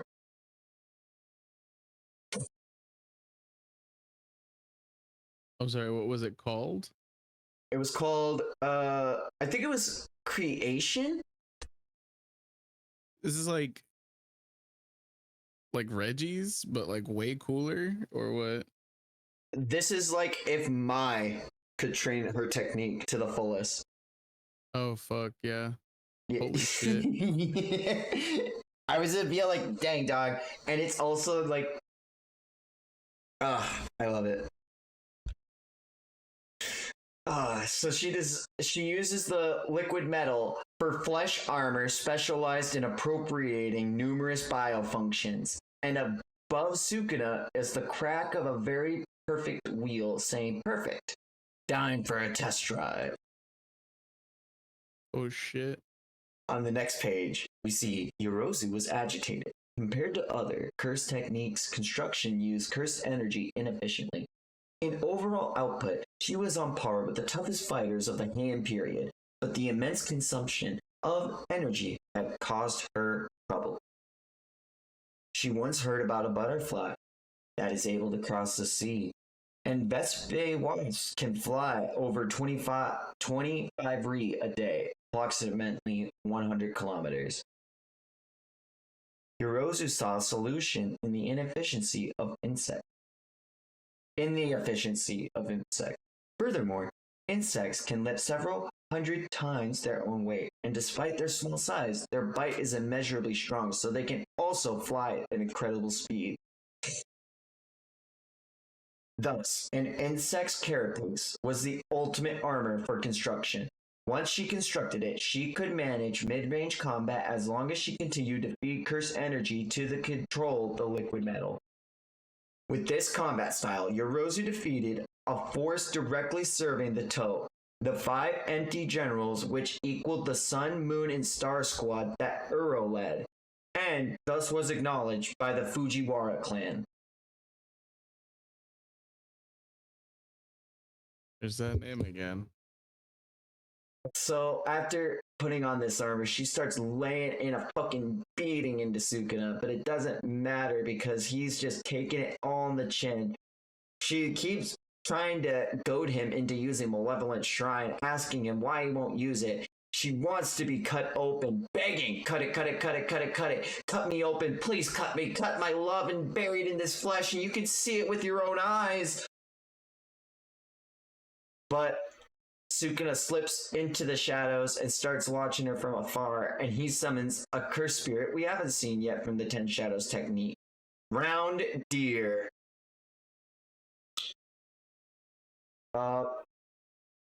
Yorozu says that she's lost control of her liquid metal, and she can see that the Shikigami can heal through reverse curse technique, so it neutralized the curse energy flowing through the liquid metal. And so next he summons Piercing Ox, and we see that that one does a huge amount of damage when ramming itself into Yorozu. And then we see an explanation. By not giving the 10 Shadow techniques a stable form, Sukuna had expanded its effective range and prevented complete destruction. The drawback was that the Shikigami could not operate independently, compromising its offensive strength, but Sukuna could make up for that with his own immense cursed energy and output. Round Deer and Piercing Ox have stable forms, making them a full embodiment of the 10 Shadows technique. Don't count me out yet. But the Ox is still going forward, and it isn't being dissipated on their punch. This Ox, it can only move in a straight line, but the longer the charge, the more powerful it is. And so, as she realizes this, the eye on her mask shatters, and then the Ox is turned immediately into a freaking rabbit escape. Where are you? Why are you hiding? Are you ashamed of something? Now, can you withstand this? And we see for the first time outside of a domain expansion, Max Elephant in its full entirety. Oh. Like I thought, I don't need Malevolent Shrine. Is this all your love amounts to? I have much more to teach you about love and the ultimate strength and solitude it brings. I'm the one who will teach you about love. No way, does Sukuna? The next page, does he already know about love? No, that can't be love. You're so wrong. I'll show you true love. I will construct and show you my heart. The fuck is going on right now, dude? Megumi is taken over by Sukuna. I know what's going on. This is just insane. Sukuna's fighting his ex, who's in Megumi's sister's body. But it's not really his ex. It's a one-sided thing. We go back into the past in chapter 219, Bath Part 4. Today is the Harvest Festival. Why did we invite a monster like that? The invitation itself isn't so bad, but why do we have to pray to Sukuna for our crops? Have you forgotten? Elite warriors in the northeastern Fujiwara's forces, known as the Sun, Moon, and Star Squad, were ripped apart. So were the 5 empty generals. We must show that we bear no ill will and seek peaceful and friendly relations. On the next page, that Hicken Aizu once committed a similar act of savagery, yet received an appointment here in the capital. What's become of the capital of Heian? Master Yorozu! Yorozu! What? Keep it down. Today is the Harvest Festival. Please put something on. It can even be informal, otherwise the wives will give you hell. I'll be the one to give them hell. This festival is sure to have Chinese pastries as offerings to the god, and I haven't had any in a while. No, this isn't that type of festival. Master Yorozu! As she comes face to face, the Lord Sukuna in the Heian era. Also, you can see Urame there. You also see a little Yorozu butt. We like that. Little booty. What's wrong with everyone? Why don't they understand? As she goes to grab Sukuna's head in an embrace, she says, "Don't worry, I'm here. You're not alone." Her arm freezes, and she's told to step back, lackey. Yorozu meets her with a laugh and says, "Why don't you back off? From now on, I'll be standing there. I won't let him look so lonely." And she looks down and has a giant gash across her chest. She says, "Ah, I knew it. What a painful wound.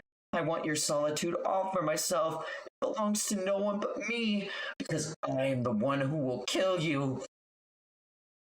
And next to Sumiki is a ball. And she says this is a perfect sphere. A true sphere is thought to be impossible. It has no contact area, so it generates infinite pressure. A perfect sphere is untouchable, so how will you handle true love, domain expansion, threefold affliction? And we see more vagina domain expansion.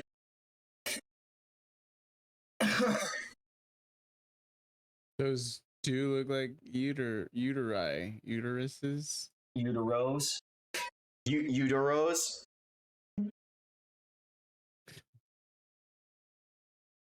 When you're watching Baki and Baki's mom is giving birth, it's utero Hanma.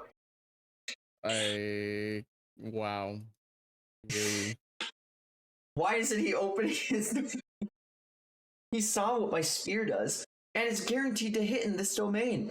If I activate my curse technique, he's toast. With this treasure, I summon. And we see the wheels spinning with Maharaga and Sukuna's face switching between each of the different panels. And Maharaga comes from the bottom of the screen to stab into the perfect sphere like it's nothing. Impossible! He destroyed the truth sphere! An energy insufficient curse technique like yours always ends up the same. Whenever you construct the substance, whatever you construct, the substance appropriates the liquid metal or the insect armor you're using, but I've already adapted to it. And on the next page, Yorozu says, "What? You know all that about me? I'm so happy." Sukuna looks dejected, but Yorozu says, "Here, this is for you. Think of it as me and use it with care." And the last little bit of light seems to go out on Megumi Fushiguro. Geito Suguru has 309 points. We see the prison realm and some globes of water. Kogane, add a rule, barring new players from participating in the culling game. Denied. That conflicts with Rule 7. Don't say that. Denied. That conflicts with Rule 7. Japan has a numerous pure barriers that raise the precision of Tengen's cursed spirit suppression and barrier techniques by assistant managers. 4 of them are pivotal. The center of the Imperial Palace. The tomb under Jujutsu High, where once a candidate location for the relocation of the capital. Yamakuni Mausoleum in Kyoto, and the colossal one here dividing Japan into east and west at the holy mountain of Hida. The culling game consists of a bond barrier that was created based on the peer barrier by Tengen. This culling game has no master. But if any... Oh, okay. The culling game has no game master, but if it's anyone, it's Tengen, although I'm the one who forced it on him. After the Shibuya incident, if Tengen had released these pure barriers, the culling game would have ended, and my plans would have been for naught. But without these pure barriers, it would have been necessary to redo the never-ending fight with cursed spirits and reclaim the barrier technique know-how from thousands of years ago. Many people would have died, but Tengen bet they would win. And now Tengen is in my hand. I am the one who built these pure barriers, so destroying them will be easy. Kogane, add a rule closing the culling games to new players. If you don't, I'll destroy this barrier and forcibly stop the culling game. This this conflicts with... What are you doing? I'm creating a glitch. No matter what it chooses, it will disrupt the continuance of the game. So it will decide on the most sustainable option, and that means my new rule will pass. A player has added a rule to the culling games, Rule 13. As of this moment, 9:09 on November 18th, 2018, no new players may join the culling game. Add another rule, stipulating that the game ends when all players except Suguru Gato and Megumi Fushiguro have died. If you don't, a player has added a rule to the culling game, Rule 14. The game will go on. Why adopt such circuitous means?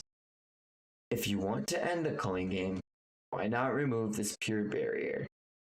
Because then the barriers for the ritual merger with you would disappear. And as they come across a body draped in ceremonial robes, he says, "Aha! May I take this to Sukuna as a souvenir?" Yes, it will not disrupt the barrier.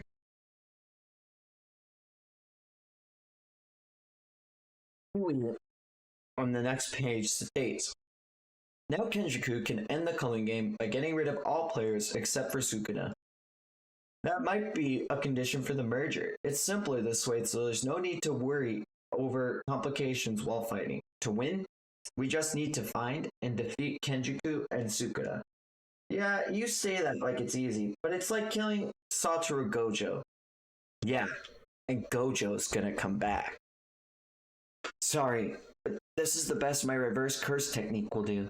Normally, we'd already be dead. Amar stopped us with his curse technique, and while I can't be certain, I can't help but think it was Takaba that was nearby that helped. Yeah. Yuta, What the fuck, dude? Yuta asks, he says, I need to ask something, and the angel responds saying Kurisu is in no condition to continue fighting. Angel, can you switch bodies like Sukuna? Speaking from experience, it's not possible. Including me, many past sorcerers accepted Kenjiku's invitation because they didn't know how to become cursed objects after death. That's still true, but the disgraced one is different. After experiencing it once, he may have learned how to divide his soul as cursed object. Then, our work ends when we undo Gojo's seal. But what about Megumi? What'll become of him? I used to hate myself, always groveling under stronger guys. It's like I was playing a rhythm game.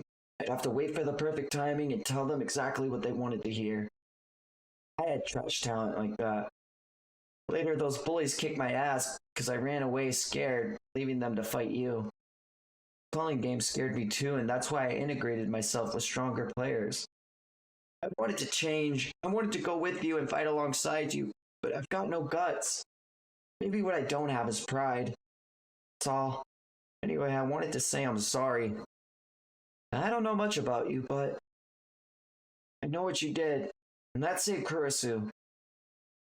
Thanks. We still have a chance. Wait, I heard what happened. Can you still fight? Sukuna isn't in you anymore. That doesn't matter. He never helped me anyway. Ieri said now I'm just a cursed object steeped in his energy. Besides, I'd eat anything to kill that creep. Yuji comes back to the group stating, I have some ideas for helping Fushiguro. Yuta also says, me too, but either way, we need a way to render Sukuna unable to fight. Shoso comes up to Yuji and asks him to take this. It's a record of soul research that Tsukumo left along with the back of the prison realm. It may prove useful. Thank you. No problem. No, I mean about your brothers. That's okay too, Yuji. He'll live on inside you. We cut over to Shoko as she looks over at the monsters trying to bring back their teacher. She remembers a line said back to her after Suguru Gato's departure from the school. I will foster a strong and intelligent group, and I won't leave anyone behind. Shoko reminisces and says, I was in love with one of you.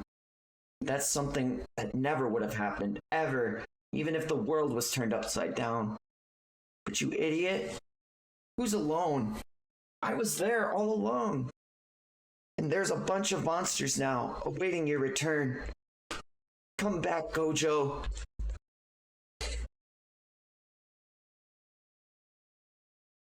On the next page. She just like you for real. She is. Sorry. Oh yeah. No, I don't mind. You're right. Oh my god. I'm trying not to get emotional, Max. I really am. Hold on. As it's Hana Kurisu states to Itadori, you plan to unseal Gojo here? Yeah, is that bad? Well, it is a bit of a jury welcome for a party. Should I decorate? Hey, look out of your origami. I'll make those ring thingies.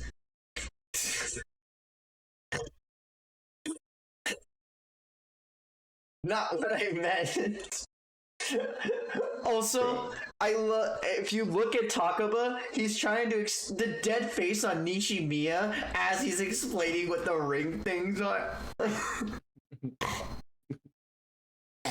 Just her face.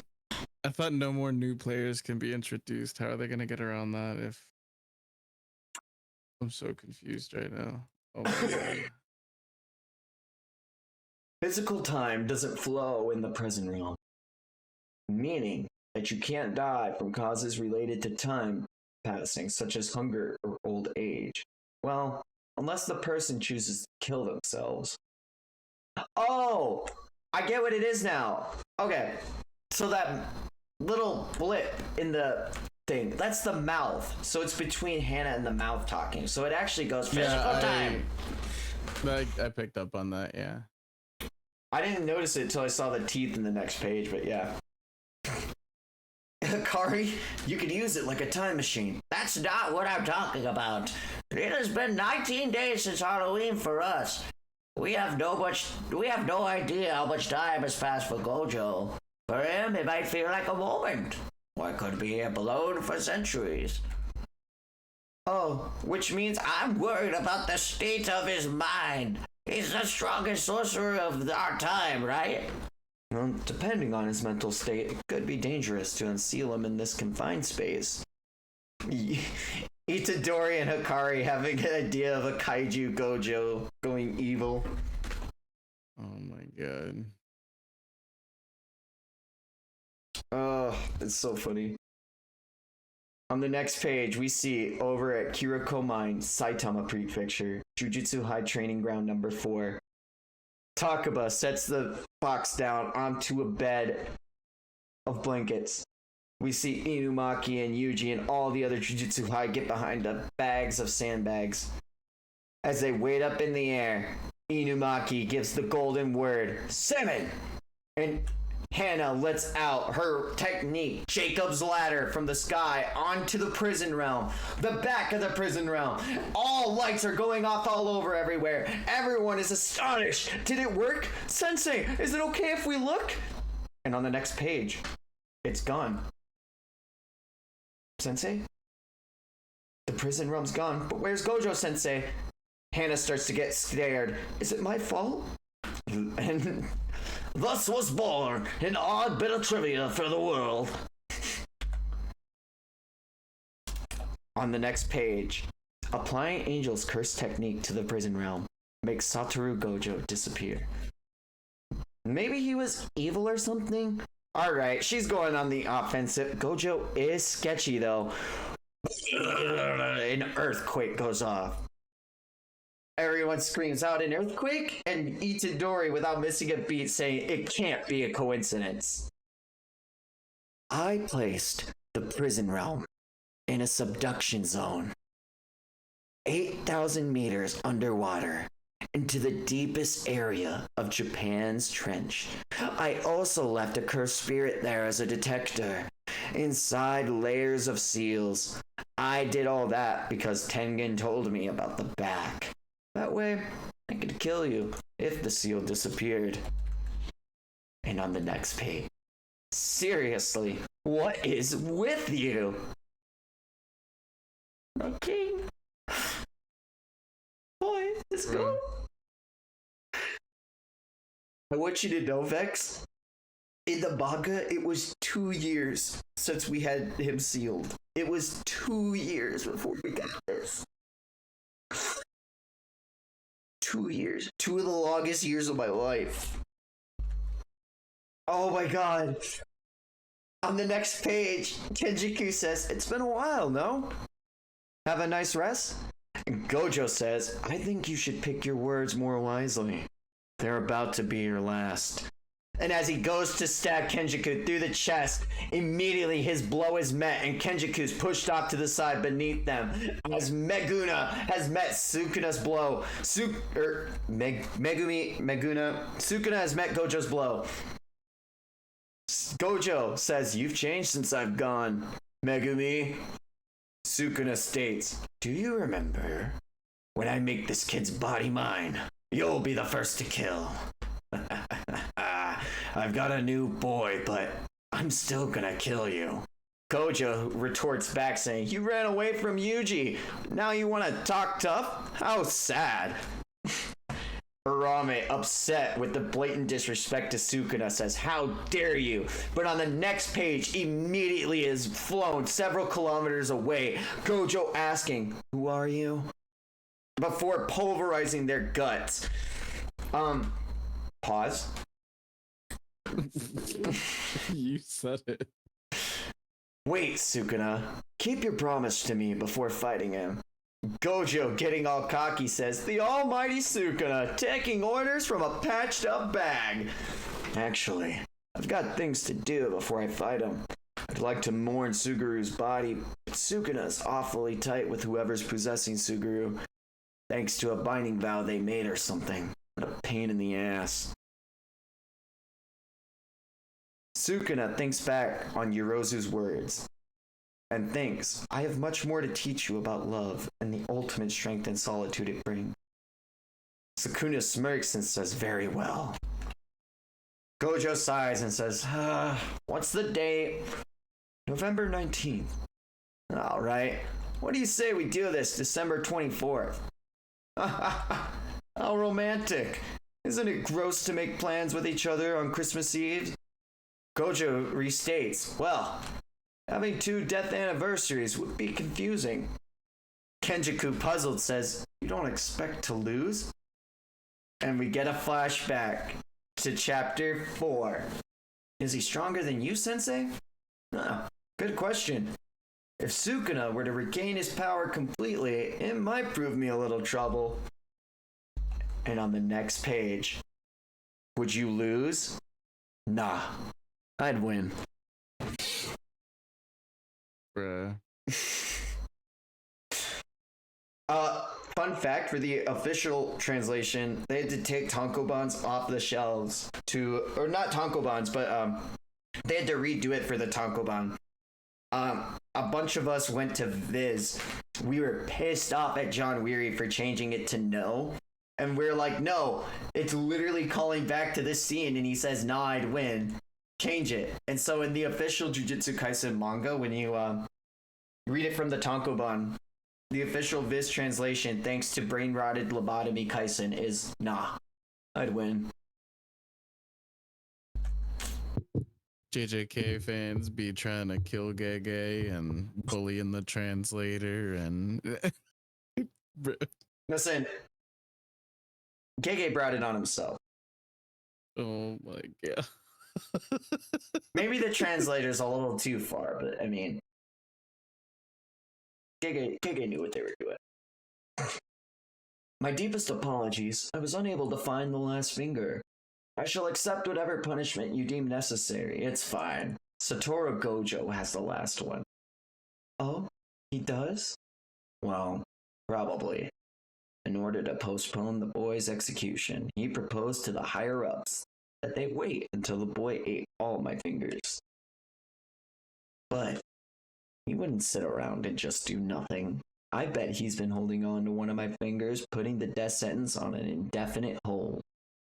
Gojo shamed me in front of Sukuna for a second time. Ugh, even with reverse curse technique, this wound still hurts. Don't worry, I can compensate for 1 digit. Mummification? Did Kenjaku, or rather Tengen, do this ironically? Or... So, Sukuna right now has 19 fingers. And the body that's in front of him, if you remember near the beginning of the series, they had stated that really powerful cursed objects can draw cursed spirits to it, but even more powerful cursed objects will drive like cursed spirits away from it. And that's what they used to use Sukuna's fingers for. That's why there was a finger at Yuji's high school in that shrine thing, was because it was meant to drive off those super strong spirits from back then, before the seal had weakened around it. That is Sukuna's mummified body that was used at one of the 4 great freaking points of the Japan's barriers. Yikes. Just eating himself. But yeah, it's wild for me to think that, like, oh yeah, they use his fingers to like ward off like important places. That's pretty crack. They use his body as one of the 4 fucking things for a country. That's a little wild. Kogane. 19 days have passed. How many players who have never entered a colony or died? How many players who have never entered a colony have died from curse technique removal? 61. Shall I display them? No, thank you. Did they fear killing or being killed? No doubt. No, I doubt their reasons were so instinctual. After all, the rule that Hiromi Hirugama added allowed them to avoid both. The people of this country believe reality is stable, even though their lives are always on the brink of ruin. Not everyone has the courage to risk their life, but if someone places them in danger, they have no choice but to act. With no hope for the present or the future, they're willing to die at any time. I despise people who never know the feeling of approaching their ideals step by step. I'm talking to you, Tengen. On the next page, Gojo reflects the losses of everyone we lost during Shibuya. He looks at Shoko and Ichiji and says, now it's just the 3 of us, huh? Shoko remarks, well, there's one who hasn't fully recovered yet. Yeah. I thought Nanami was the type to survive no matter what. Ichiji cries out, I'm sorry. Gojo asks him, what do you have to be sorry for? Well, I thought you were implying why he died and not me. Is your opinion of me that low? You still have a big job to do, so stay sharp. Ino has something to say about Nanami. Ino comes in. It's our first time seeing him since his battle with Toji Fushiguro during the night of Shibuya. We see Mei setting up a betting game. Satoru Gojo versus Ryumen Sukuna in the flesh. Before, there were betting matches at shady arenas that were barely legal according to Jujutsu regulations. After the change in regulations in the aftermath of the Shibuya incident, even upstanding citizens are watching. It brings in 5 billion in pay-per-view orders, and that doesn't even include the gambling. I've never been more thankful for my curse technique. Sis, we can now fire up the crows. We see Itadori having a grappling move performed on him, but he immediately fights back and headbutts Kusakabe with the back of his head, throwing him over his shoulder. And we see Mei and Wee reacting to it nonchalantly. Itadori says, that's enough warming up for today. Mastered already, Itadori. Kusakabe looks up and says, Oos!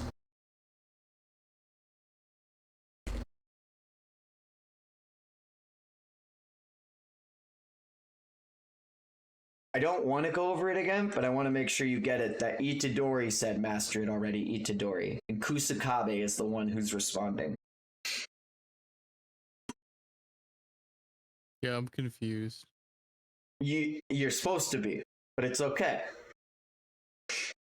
I just want to make sure you see that. On the next page, we see Inumaki and Yuta walking forward. Spice Codwell.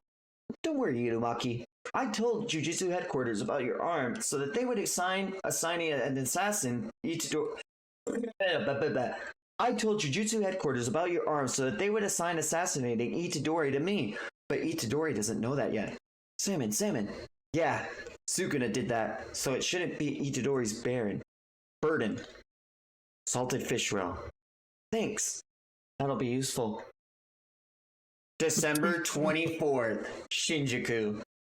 While you're off fighting Satoru Gojo, I'll pick off culling game players. Enough already, go. How could I? Until today, if I had left Sukuna's side, Satoru Gojo would have killed me. Not that I planned on making a move until today anyway.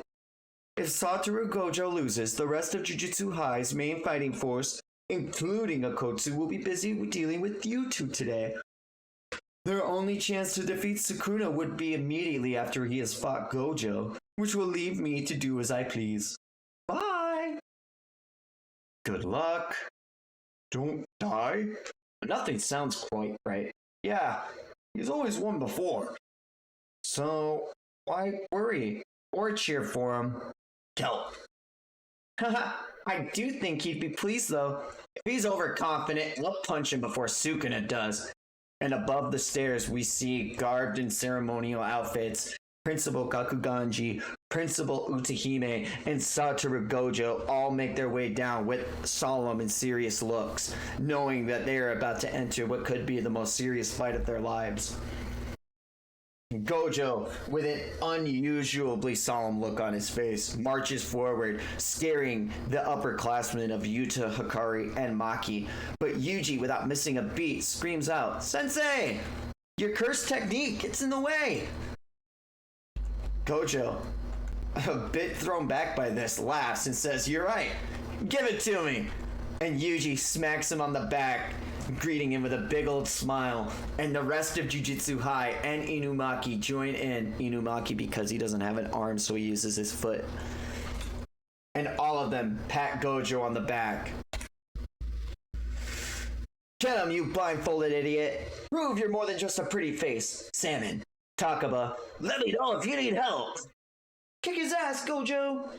And Gojo says, yeah, I got this.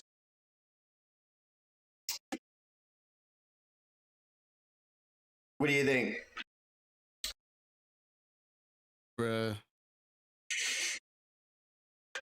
How do you feel? Feels like all of this is happening like ridiculously fast, but I know it's just because of binge format, but I just still feel like there are things that have happened that didn't feel entirely as set up as other things, and I'm just like processing everything.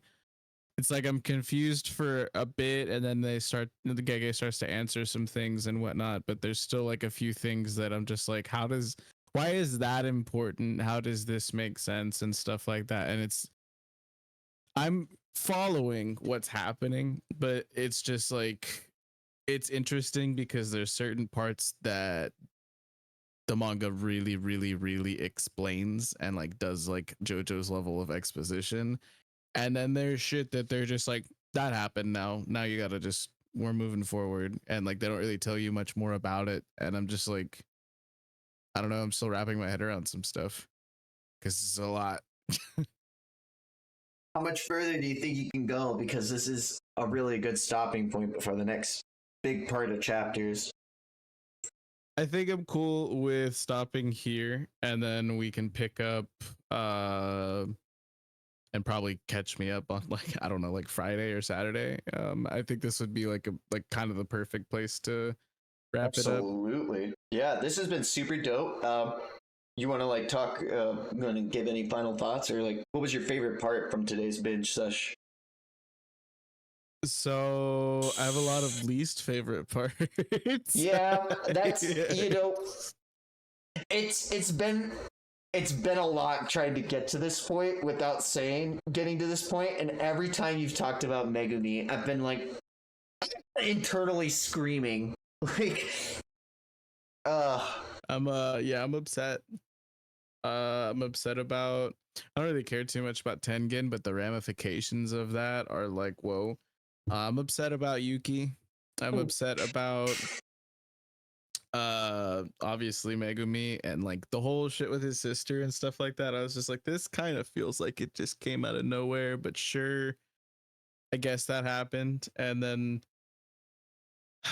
I don't know, like it's really weird because we see that like it's taken us so long to get Yuta's like curse technique reveal when we did the first half of like the last time we read and things like that, and then like we finally get like a little bit from Yuki and she's just gone immediately, which feels bad, but I guess I get it. I honestly thought that by the time I got to like this point, because I knew, you know, like I have ears and I'm in the like anime manga community in general. So I knew that like obviously we would get like a Sukuna Gojo showdown and stuff. Like I just kind of thought like the culling games would be over by now. So it's like that's interesting to me. No, the culling And the games fact happens that because of it. They're like, Yeah. damn, we gotta stop this. the fact that Kenjaku was just like I couldn't leave Sukuna's side because Gojo would have killed me. I'm just like, damn. So it's like there is an enormous gap here, and it's interesting that all of the fingers are here and collected now, because I was just like, isn't he like literally one finger right now? Like he's not even close to as powerful as he was in Itadori's body. But I guess that makes up for So- that. And then Yeah, Go he ahead. took the pieces of his soul that he had already reclaimed and put it all in that one finger from Itadori. So that one finger from Itadori was like 13 Sukuna fingers of Sukuna energy. So he still was like at least at the Jogo's Shibuya level in Megumi's body. yeah, I think that it's weird seeing him also, because like Itadori doesn't have a curse technique for Sukuna to like also utilize, and so it's interesting seeing him using the Ten Shadows techniques, because that also kind of it's like I don't know, it just reminds me of Kenjaku, who's able to use like all of these stolen techniques, but he's only able to use them like once, I guess, according to Yuki's like Inference. observation. Yeah. If I can like really believe in that. But It's also scary to think what was the binding vow on ending what was permanent, and then what does that mean? Does that mean like getting rid of Kenjaku's technique? Does Yuki's technique, when she said gravity, mass, and time, does that mean that there's a time sorcerer? There's a lot of things that like that fight in particular got for me, and then like the emotional moment of like the height of Choso's character finally having that full circle. Like, this is where you die as a cursed spirit, so live as a human. That line sticks with me. Yeah, that was really sick. And like I wish we could have gotten a lot more from Yuki. Like I feel like that was the first time it was mentioned that she was a star plasma vessel. It is, yeah. And then we immediately just see her and Tengen both get dealt with very, very quickly. And it was like, it kind of just felt like Kenjaku was just like, ha ha ha, sucks for you. I'm like way stronger, and like nothing you could have ever done would have really dealt with me. And it just felt like, I don't know, like I understand that this is like a crazy powerful old being that has a lot of stolen techniques and a lot of experience and knowledge, who is also in the body of a special grade sorcerer. You know, so like I'm just like, yeah, I get it, he's strong, but it's just like, damn, like that's crazy to me, you know what I mean? So I don't know, I'm still processing that. And then the Megumi shit happens and I'm just like, oh cool, really cool, great. On top of that, like their plan was solid. They had the plan to have Yuki only use the simple domain so that the outer shell of Kenjaku's domain would be disrupted, and then, bam, while his curse techniques and everything are run out, they just pummel the fuck out of him. But Kenjaku can do the same thing that Sukuna can do, and I think that was another mistranslation, was Tengen had said Sukuna had also used this domain expansion, which was wrong. It's the same way that they opened their domain, but not having to close the barrier Without a around it. barrier. Yeah. So like that was like the first time we saw that malevolent shrine in whenever he was going up against Maharaga, right? And he was able to so I remember that. That was like literally right when I stopped reading. I was just like, I have no idea what the fuck is going on. And I do have ideas about what the fuck is going on, but I'm still confused about certain things.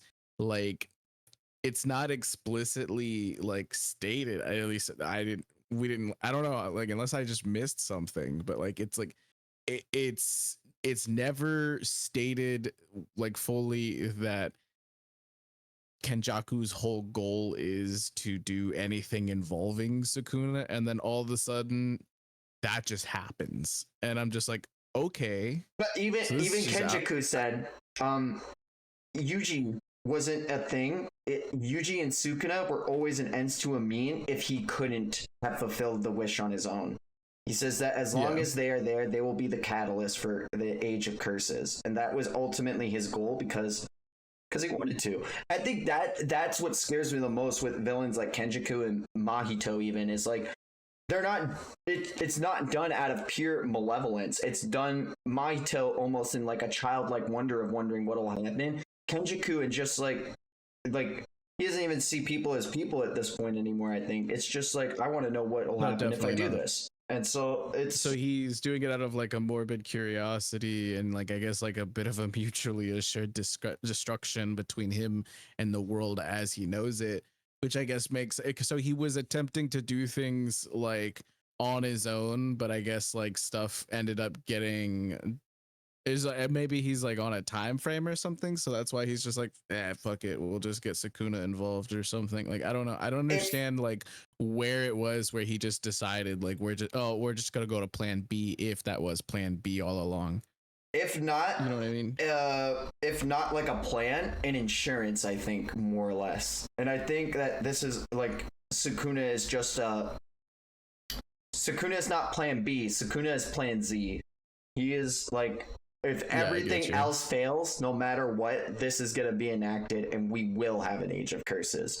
If not through my hands, then through Itadori living and bringing back Sukuna, or us bringing back Sukuna in some way, shape, or form.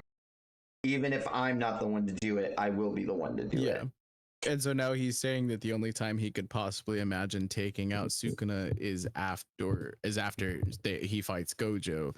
So Sukuna is not even his real endgame. His endgame is something beyond both Gojo and Sukuna, but he can't deal with either of them himself.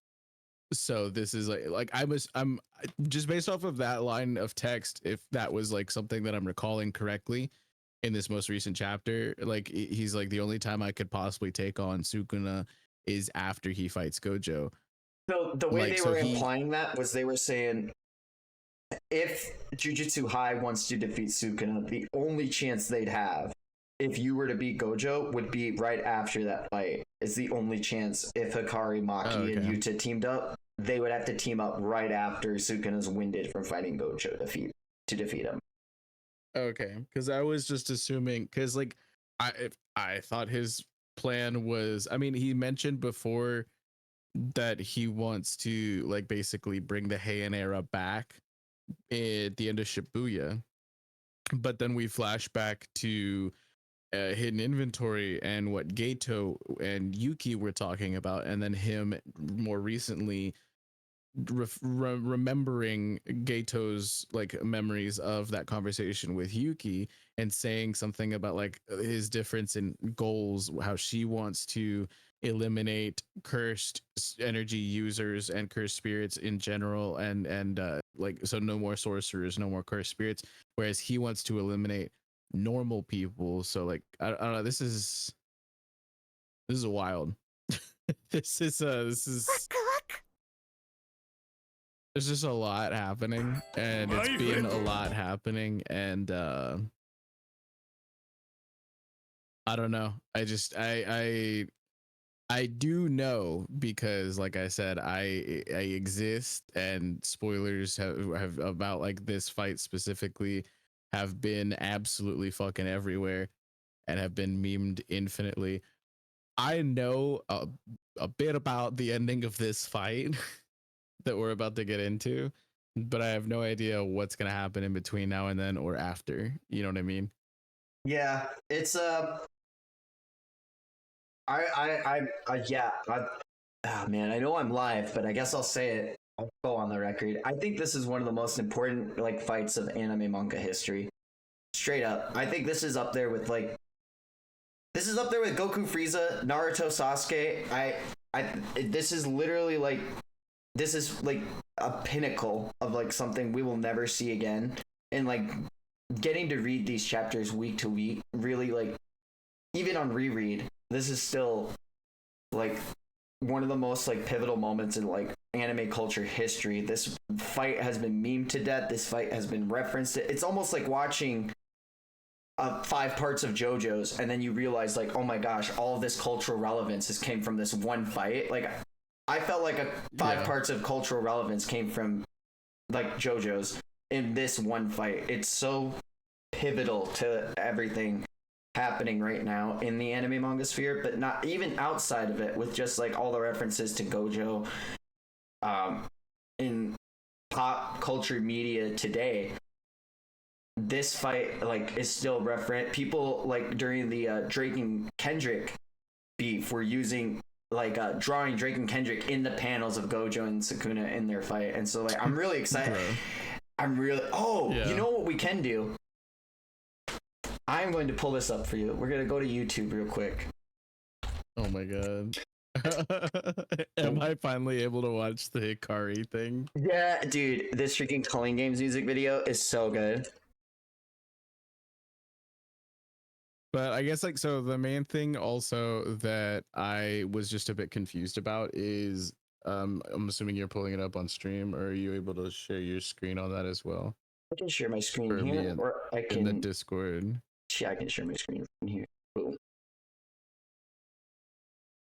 But yeah, before you get too started into this and before like I have to like pay attention to that, I was just also a little bit confused as to why Gojo didn't just straight up like fight with Sukuna and Gato like right then and there, like when he showed up, and why they decided to wait until that specific day. And also like I feel like they just got to the back of the prison realm like really quickly, and there was no like, it was just like boom, we're there one panel later kind of vibes. And so I don't know, it just felt like a lot was happening really quickly, and I guess I get it, they would probably be in a hurry given everything that was going down, but like also I don't know, man, it felt weird to me pacing wise because so much was happening all at once at the beginning of the Culling Games, and then all of a sudden we just like skip like months or like a month ahead, you know what I mean, like over a month ahead. Yeah. They will do they will explain much more with the month and ahead, and I really like the direction they used of skipping the month ahead. Like on reread and rereading the chapters that are coming out now, it makes so much more sense to do this now, and the way it's been foreshadowed to this point, I really like it. So I remember they mentioned last Christmas Eve was like a march of like 100 demons or something, right? That is what the Jujutsu Kaisen movie Zero and the prototype manga Jujutsu Kaisen Zero are. It is the march of 100 demons. Zero, but that was on Christmas Eve, right? Yep. So it's officially been a year since those events. Yes. Wild. 2 years. Kotsu was a first year. Yeah, he was a first year. That's right. So it's been 2 years since then. Wild. And it's been almost what, like 2 months since Shibuya at this point now.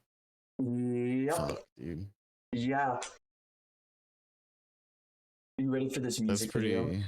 That's pretty wild. Yeah, hit me with it.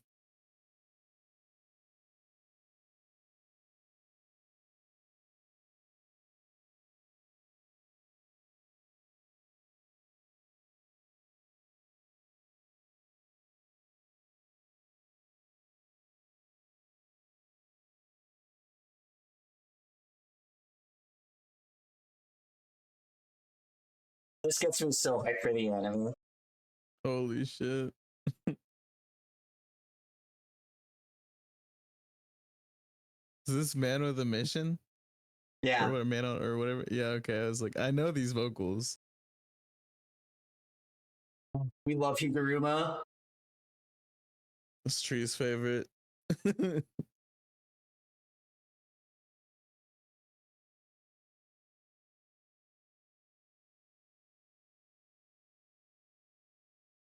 Ridiculous.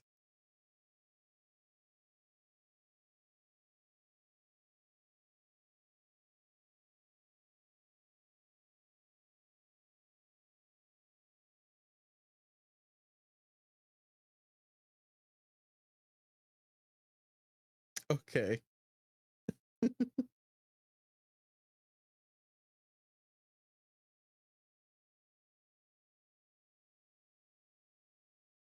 Oh,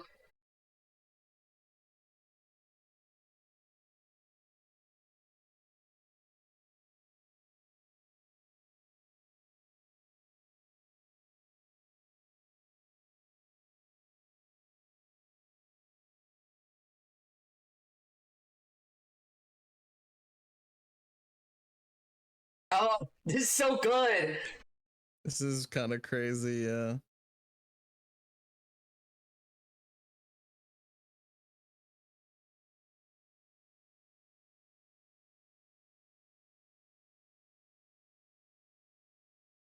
Oh, here comes Vex.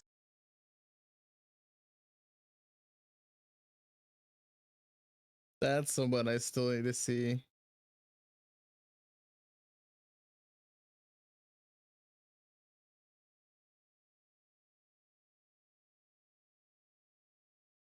The dance. Yeah!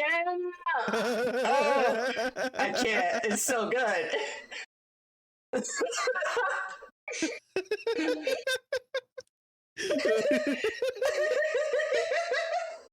That is ridiculous, bro. Dude, Maki keeping up with that, and then the Hikari running is so the punching through the shipping container.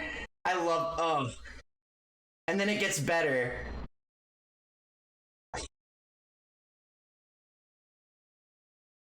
Oh, my boy.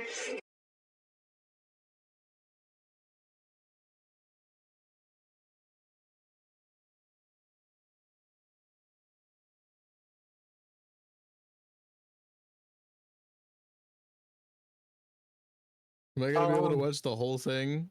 Does this cut off before we get to where I'm at? It'll cut off before you get. Okay. We can watch the whole thing. I waited until we could. Oh.